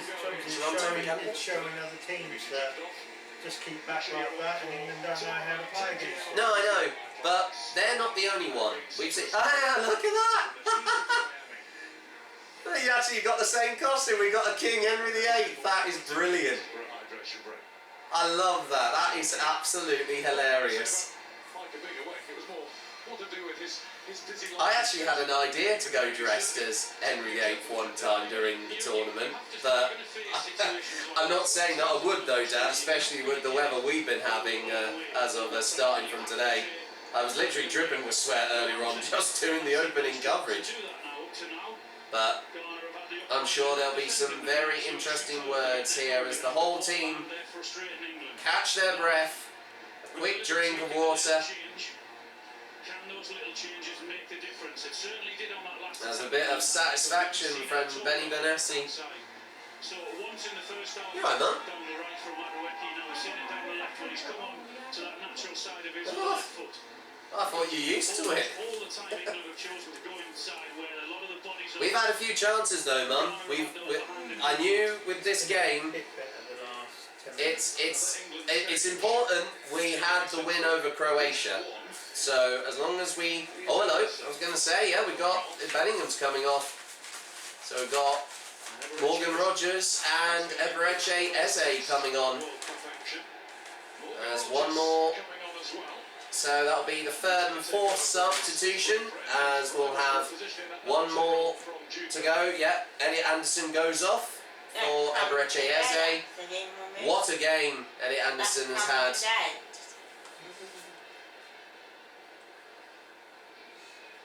Is that a magazine that you got? Ah, you just missed, Mum. An England fan was dressed as Henry VIII. He had the same old costume I first wore when I went to see Six. He had a crown on and everything. It was brilliant. I never thought I'd see that. Who would have thought? The King of England make an appearance at the World Cup. How wild. Oh, and a challenge on Saka already as we get back underway. So we approach the last 15 minutes. It won't be as easy as other people were saying. We've seen Cape Verde and Curacao and how they have frustrated teams, and that's what Ghana are doing to England. Exactly, Alan, and that's what I've been saying. And I could totally agree. I'd say the same thing to you, Dad, actually. This is the beauty of the World Cup here. On the world stage. I mean, they've had well, they've had a few chances on target, Hannah. They just need to keep... Ghana must be almost dead on their feet now. How they've managed to... They did this against Panama last week, Dad, so how on earth they've managed to hold us off here is just disbelieving. Oh, nice challenge. Morgan Rogers. Good, he got the cross in. Oh. I was going to say it blocked, and he played really well in the last game. Yeah, it just got cleared away desperately from the number 18. He nearly scored as well on the first game, so he can make all the impact he can. The Aston Villa forwards. Oh yes. They're really gelling now here. Declan Rice with the right side corner. Ball comes in.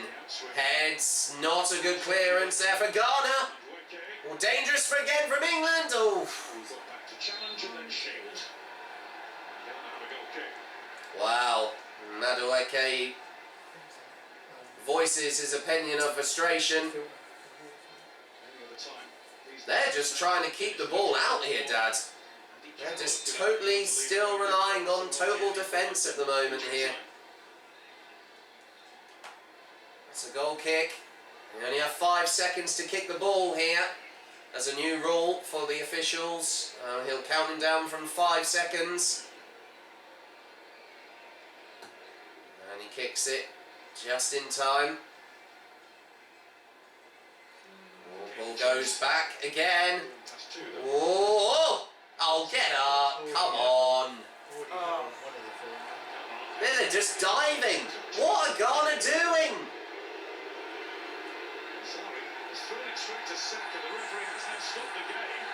I was going to say, well, look at this.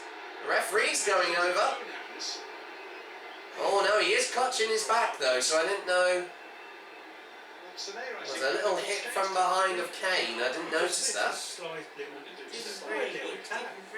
Yeah, he's just got. But look at this. Yeah, he's acting like a wuss, the number 26 Senya. It's alright.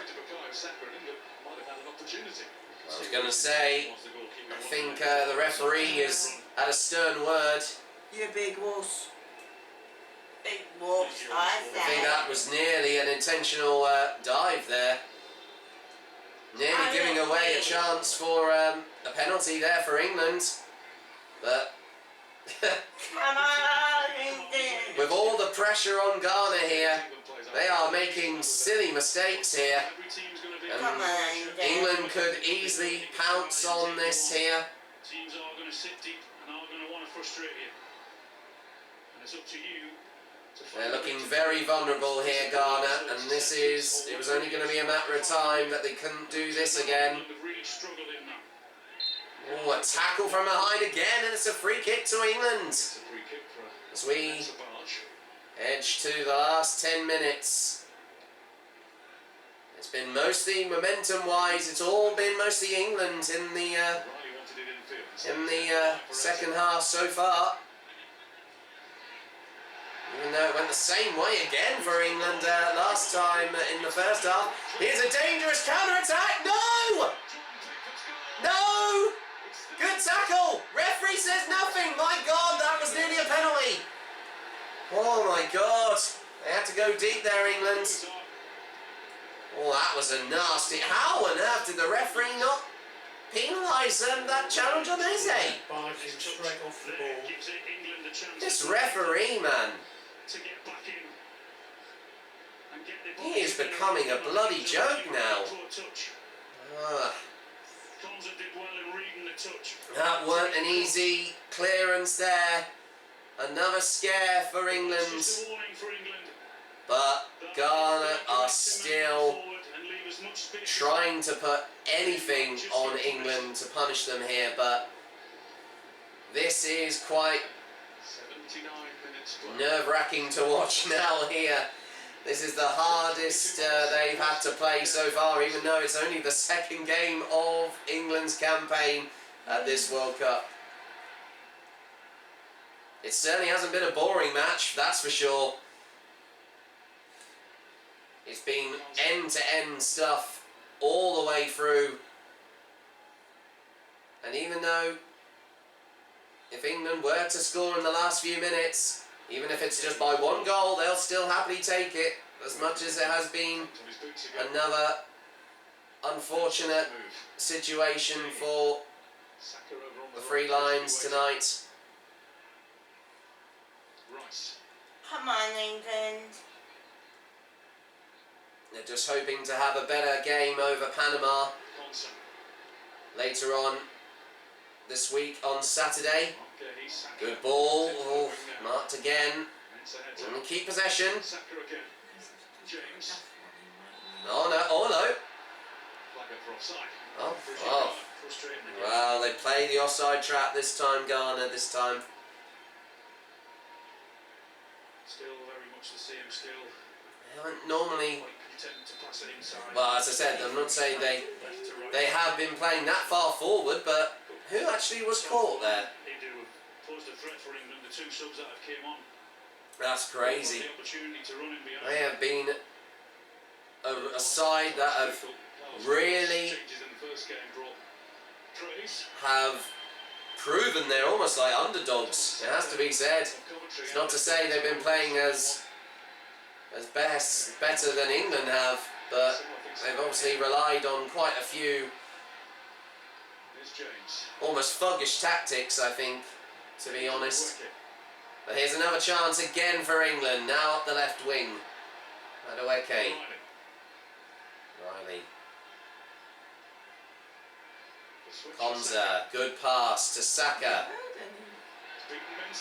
Oh, good run. Oh, there's a challenge. Oh, I was going to say, did he grab his shirt?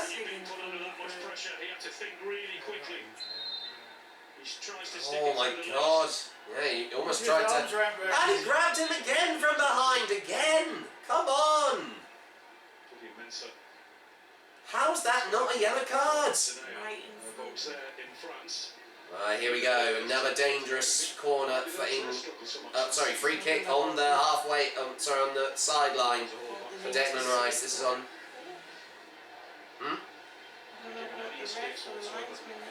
think you're in control of the game. I think Ghana's all. There's just too much for them to handle, unless it's just the heat in the stadium.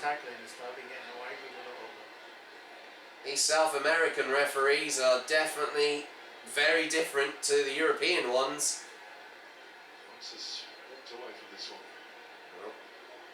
A little few scuffles. Saka with the free kick. Headed out. England retrieve. Oh.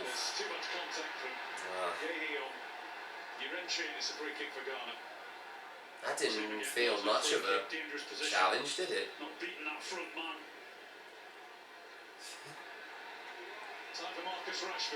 Alright, well, about bloody time getting him on. He scored the last goal in the last match. Noni Madueke goes off, and in his place, Marcus Rashford goes on as the final England substitution as we approach the last 7 minutes. In the 83rd minute, still 0-0 here at the Boston Stadium. Ghana unbelievably trying everything to deny England a possible second win here this evening. But we know how Marcus Rashford played last weekend, and I'm sure he's hungry for a goal tonight. Good pass from Nico O'Reilly. That was good. Oh, he was tackled. But the referee says advantage. Whoa. Pickford comes out of his goal bravely. And England retrieve possession. Still under pressure.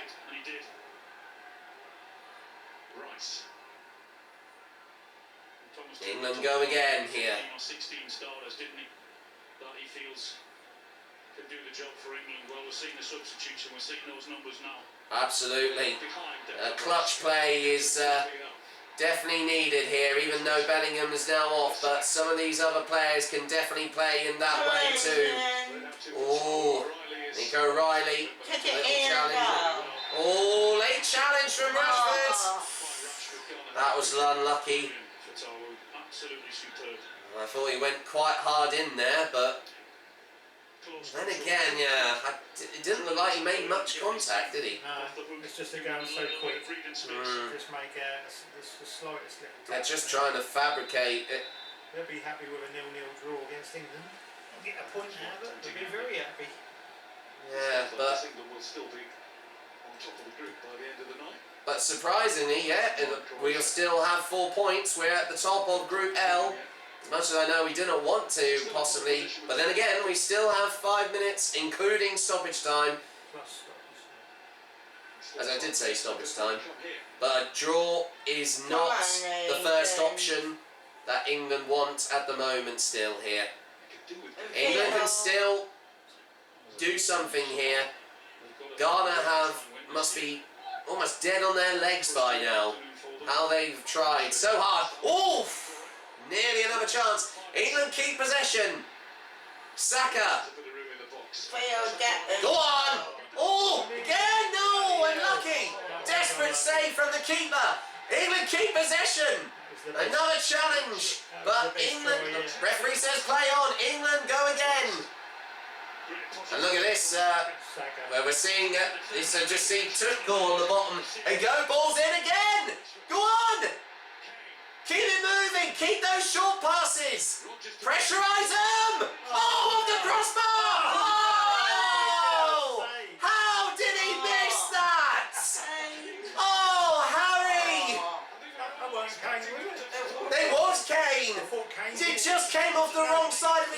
it just went too high, off the crossbar, and he tried to get it on the volley. I was ahead of there from O'Reilly's first aid, came off the crossbar, then a brilliant volley attempt. Shame that was so unlucky. He's never scored volley goals before for a while. I don't think I've ever seen him score. Desperate one-hand save there. Great chance from Saka. The keeper nearly. Wow. If he just took a second. Well, he was under a lot of pressure. You saw he had two other players. That was a high press situation there, Mum. I don't think he could have hit that any other way. Sorry, Mum, I'm not trying to shut you down there, All I but... said was, if he took a second. Oh, Dad, if you let me... I was going to say, that was almost like a dead ball situation. The ball was going so quickly, I don't think he could have done anything else about it. Of course he could. He could have got it in the net. But, Dad, that was a high angle. His leg was definitely at an angle where it couldn't have... That volley was... Like, his leg was far too high. He should have kicked that a bit more lower down to the ground. Oh, we didn't have time. But that's what I mean. That's what I said. But what a chance, though. England go again. Can they find something as we approach? Oh, unlucky. He nearly did an overhead kick over his head there. I know he lost balance, but, well, we got the throw in. England are still determined here. No, don't give the ball away. Oh, well retrieved though back. Bryce has got it. Nice. Yeah, that's it. Oh, what the hell? Come on. Get that up there. Well, he was going to deliberately take Bryce out. Long ball. Oh, nearly a counter-attack there from England. It's all kicking off in the last few minutes. Yeah. Just stay focused, guys. You can do it. Just pressurise them. That is what they need to do now. Like they did against Croatia. They can do it. I believe in this team.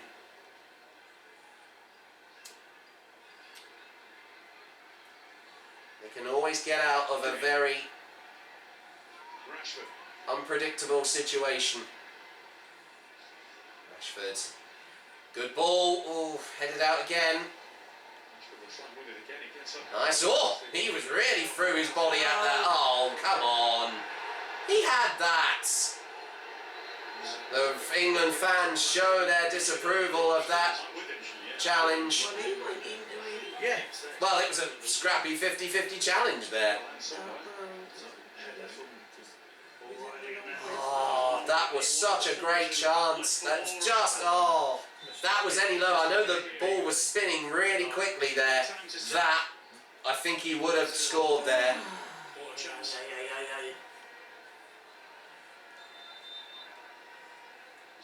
This should have been a game that England could have won here. But there's still time, there's still time here. Not to be pessimistic right now. Let's just quote Gareth Southgate, dear England, keep believing, keep going, right up to the final whistle. And I know that Thomas Tuchel would want to think the same way. Here we go.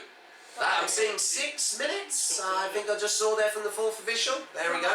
We can literally see it from the TV camera. They didn't actually have to have a camera on him, so we could see it on his on the electric substitute board. 6 minutes of added time here. Can England score? Oh, injury time winner here. It'll be the best way to end quite an unfortunate game this evening. It's alright. We got it, Dad, it's fine. I heard you. Long ball. Oh, it was a... Well, it headed. Not an easy header. It was a clearing header. It's a corner for England. Now we have seen goals scored in injury time at the World Cup for England. The last time I saw one was about 8 years ago. Harry Kane scored An impressive header against Tunisia. Come on, England. England, can they do anything here in the last 5 minutes? Declan Rice with the corner. Need to score. That's fine. Ball comes in, bent ball. Oh, unlucky. No one got to it.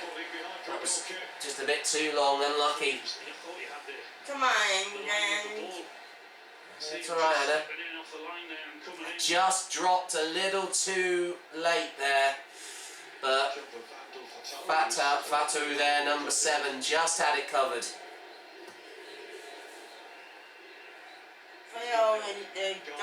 Brilliant header there from Nico O'Reilly.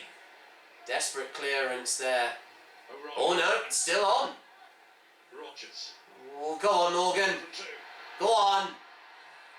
Oh, go on. Pass it. Don't run it yourself. Pass it. Keep it on, Rashford. Oh, yeah, well, came off a Garden defender. It's another corner.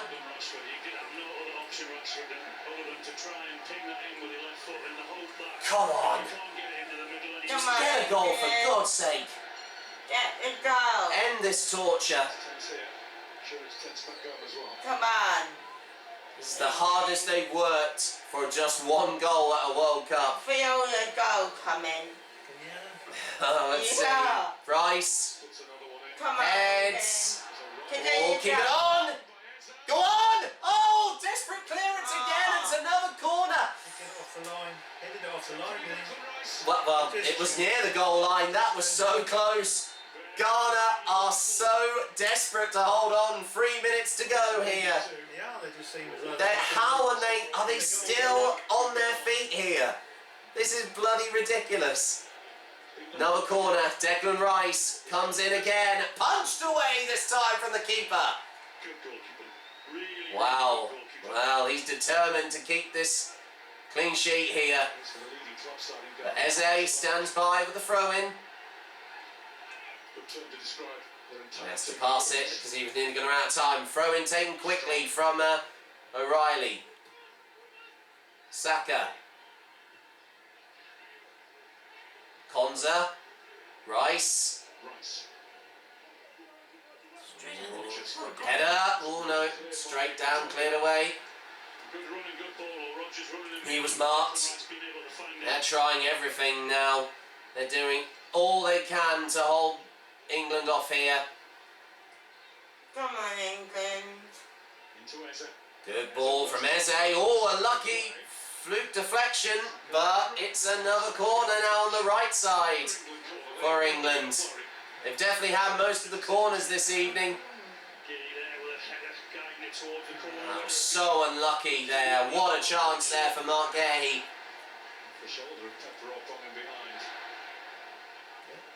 The England fans still cheering their team here. Come on. Come on, England. Come on. Another substitution. There might be some more delayed time. Maybe another minute. He comes up, well, as I was going to say, he has to come on quickly to not waste time. He's come straight running on, number 17, as we approach the last minute. Come on, Rice. Come on, England. Oh no. Oh. So I was challenging the box. Come on. Come on, England. I'm the vice captain. We are now into the 6th added minute. The board said 6 when it went up. Time running out for England to make it 2 wins out of 2 to start World Cup. Come on, England.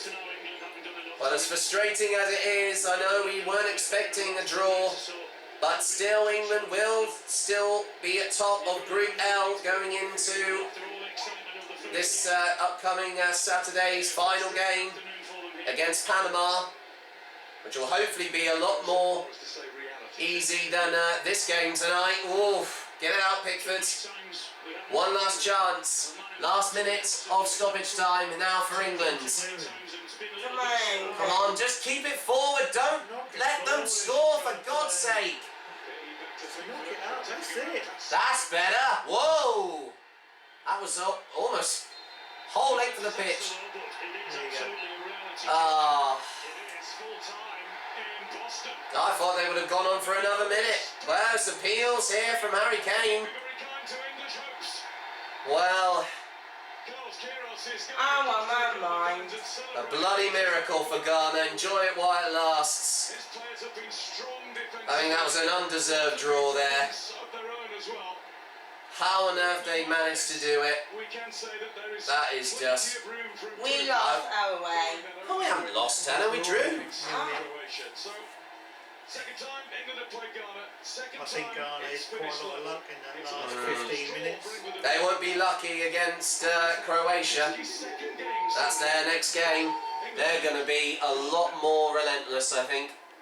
Oh, my mind. Alan, yeah, not for the first time have England gone off Oh, well, tournament only to as I said, Dad, we should have, I think we could have comfortably won that, but Ghana were relatively good opponents, but I think they should have gone down to 10 men. Yeah, I think you're always hoping for that energy. They held England to a 0-0. There you go. They did play a bit thuggishly, would you agree me on that though? They did target certain players. I feel like they narrowly got away with one of those players getting a red card, I'd say. Would you say? Oh, that's my opinion. What do you think? Considering the match we are it's what he does in World Cups, and that's why, you know, they were lucky. I think the Ghanans are extremely lucky, and if you've got a bit of luck going your way, That was a passable performance, I We think, have from more Ghana there. action at the goal. the goal And that's not good enough. The goal he did do a couple of decent saves. No, he did. That Saka attempt was actually going in the bottom left. He managed to do it. And O'Reilly was so unlucky with that header The header off the crossbar. bounced off. Kane should have buried that. It went 10 foot over. But like I said, he only got the ball went straight to him, and he tried to. Well, I know he could have had more time, but that's where he We know got the it. ball So. went to him, but he should have done better. Well, I mean, it was just came off the wrong side of his foot, unfortunately. All but guaranteed. Ghana are in the same boat and are almost certain to make the knockout stages for the first time since 2010. Croatia Panama kicks off live on BBC One at midnight. A reminder: England play Panama on Saturday night, and Ghana face the Croatians with top spot in Group L on the line. Alan Shearer said a reality check, Joe. Yeah, I think so. He also said Well, most England fans have been saying that not to get too ahead of ourselves, and I feel like we've got that as of tonight once again. Barry touched on it at half-time. England weren't.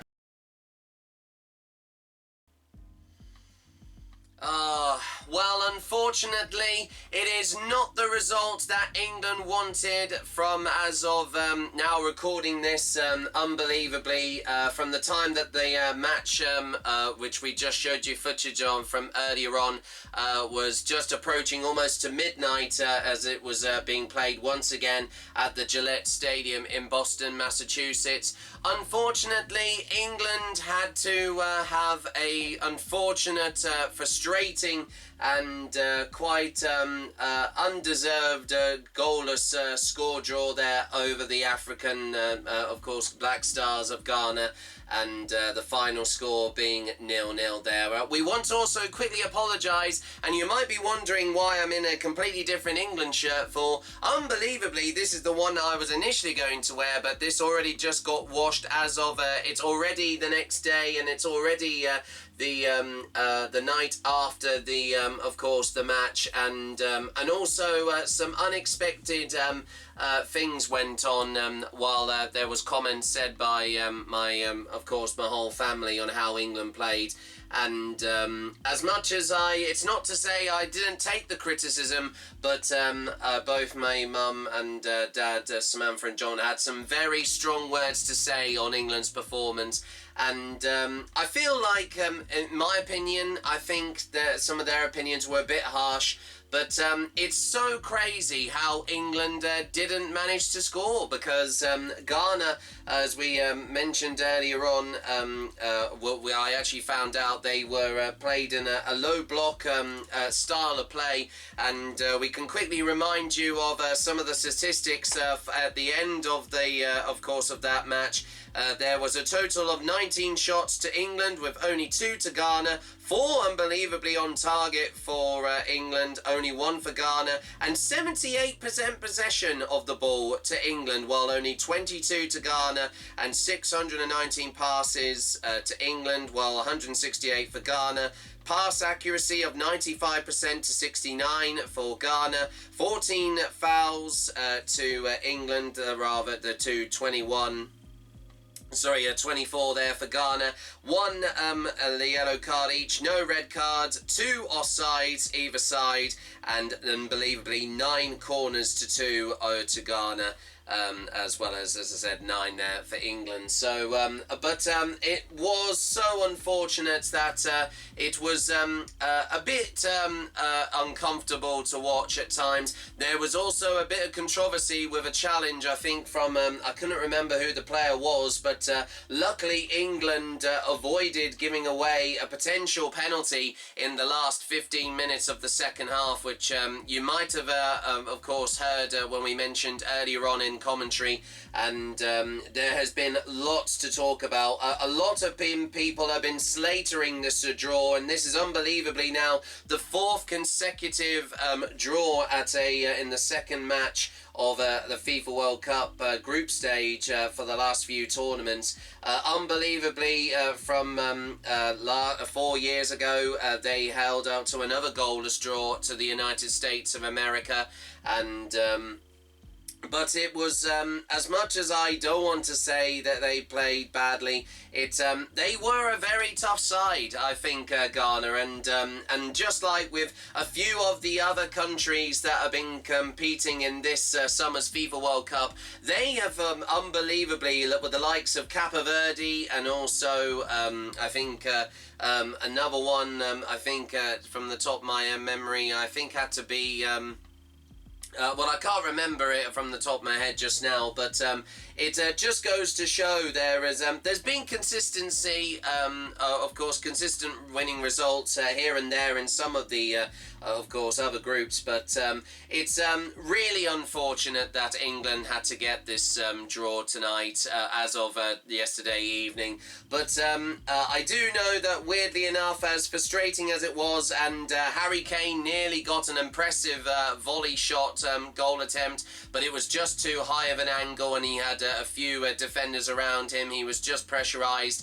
An unfortunate header came off the crossbar from Nico O'Reilly, and some more brilliant chances on target from the likes of Jude Bellingham as well. So they've had a bit of an unfortunate reality check, the England side, as of yesterday evening. But as it stands at the moment in Group L at the moment, surprisingly enough, because also as of at the end of yesterday's match, also the other game in Group L, that being with both Croatia against Panama, we can now also confirm at the moment that currently in Group L, if you are seeing it on your screen right now, we currently, England are top of the group, and amazingly, due to goal difference of 2 from the 4 goals that were scored in the first match against Croatia, that makes all the difference, and Ghana are currently amazingly in second place, while Croatia are down to 3rd at the moment,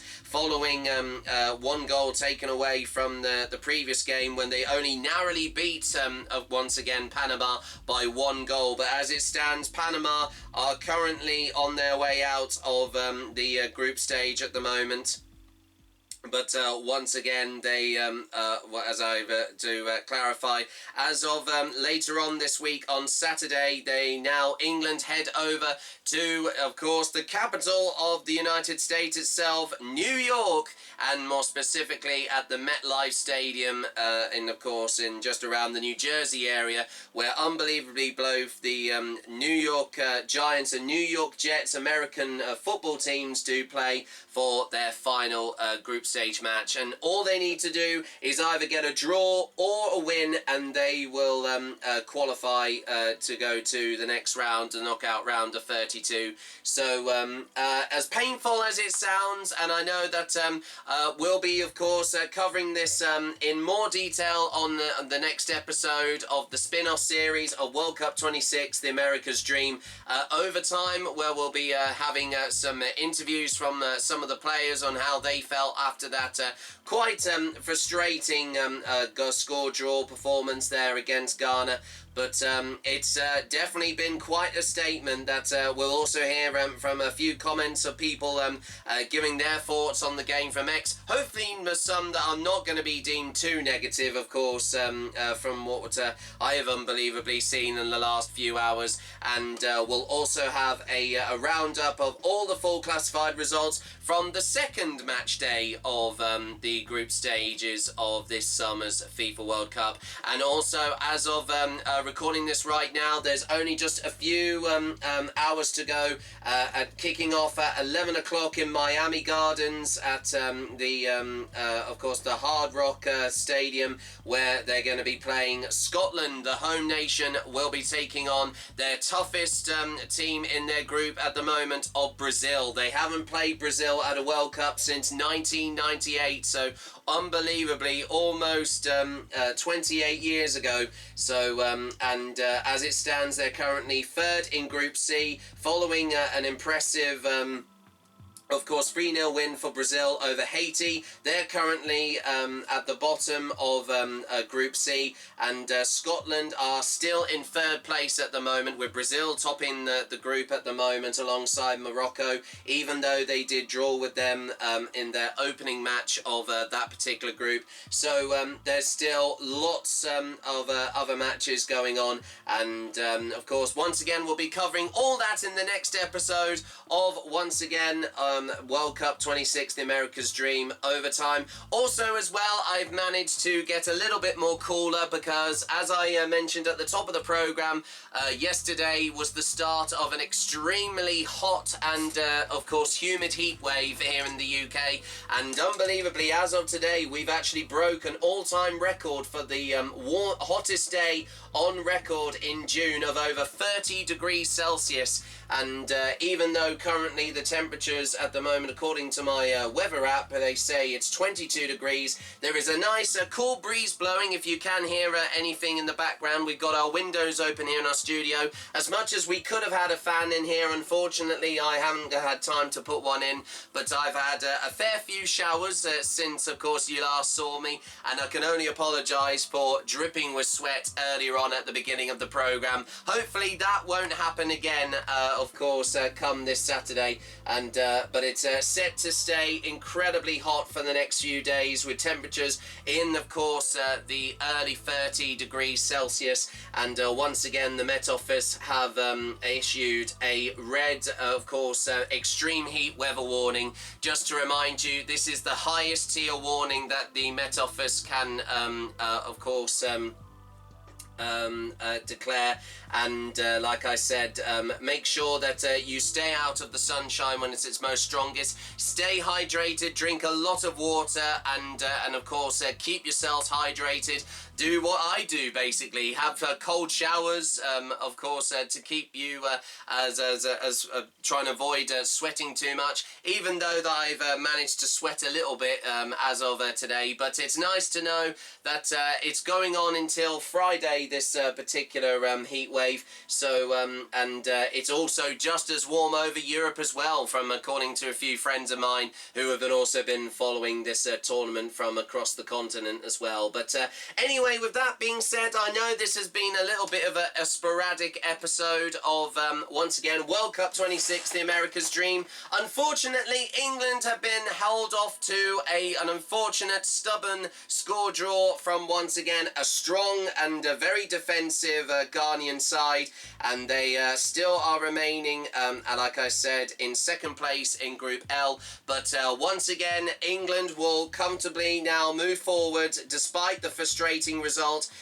It won't hopefully get to them. They need to stay focused and head to, of course, going into the third and decisive game of this summer's FIFA World Cup group stage in Group L when they take on Panama, the South American side. And once again, regardless of what happens, hopefully England will qualify, but we don't know until the final results. But also we'll be live once again now locally here from the Crown Pub over in, of course, where I live here in Littleport, following the quite hot conditions from my of course my house down in my living room, and hopefully we'll have better weather conditions and a bit more cooler, and unbelievably it's going to be starting a lot more later the game. Also it'll be starting amazingly from 10 p.m.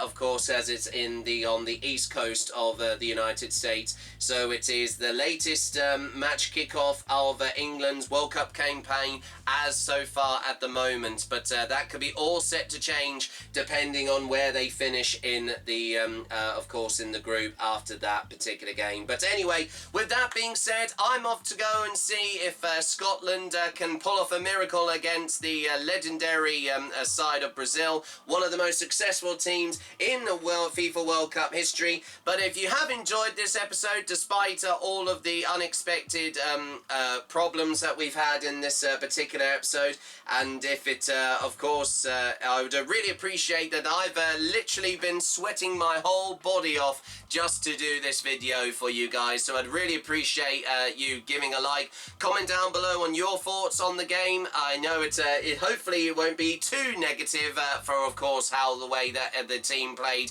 as of yesterday evening.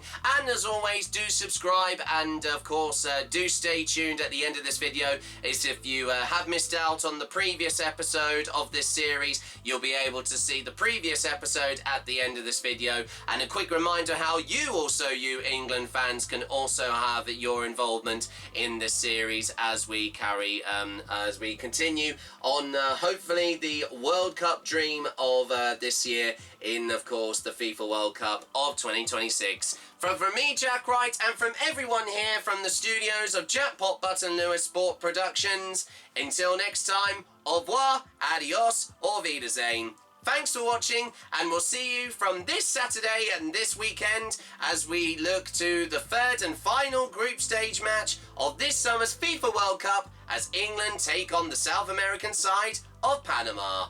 We'll see you then, and we hope you'll join us then very, very soon in the next few days. Thanks for watching. Bye-bye.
Are we done?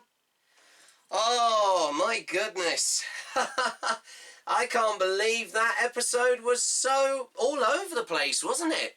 And not just because of the result, but of all the days, from the last few days to film this and during the midst of a heat wave, that is absolutely crazy. Oh my goodness. And I actually haven't told everyone about what I'm going to go dressed as next time. I might be bringing back my St. George's costume that I bought, I wore at the semi-final of the Euros a few years ago. Oh, but as long as I keep hydrated, if it's going to have weather like this, at least I do know that it's hopefully going to get a little bit more cooler towards the end of the week. So, yeah, well, just keep those fluids up. I think that's the most important thing, yeah. Well, anyway, I know that's not the result we wanted as of yesterday, but we will stay focused. Hopefully, we can still top the group and go through to the next round of this summer's FIFA World Cup. I know that most of you are a bit disappointed with the result. I feel a little the same, but let's not let that get the better of us, because I'm sure that Thomas Tuchel would want to move still and remain sanguine after that result. Anyway, but that concludes the second episode of, make that now actually, the third episode actually. But of course that would have been fourth in total, since we missed coverage of the Croatia game. But that concludes the second match of England versus Ghana, and this next edition of World Cup 26, the America's Dream. And cut.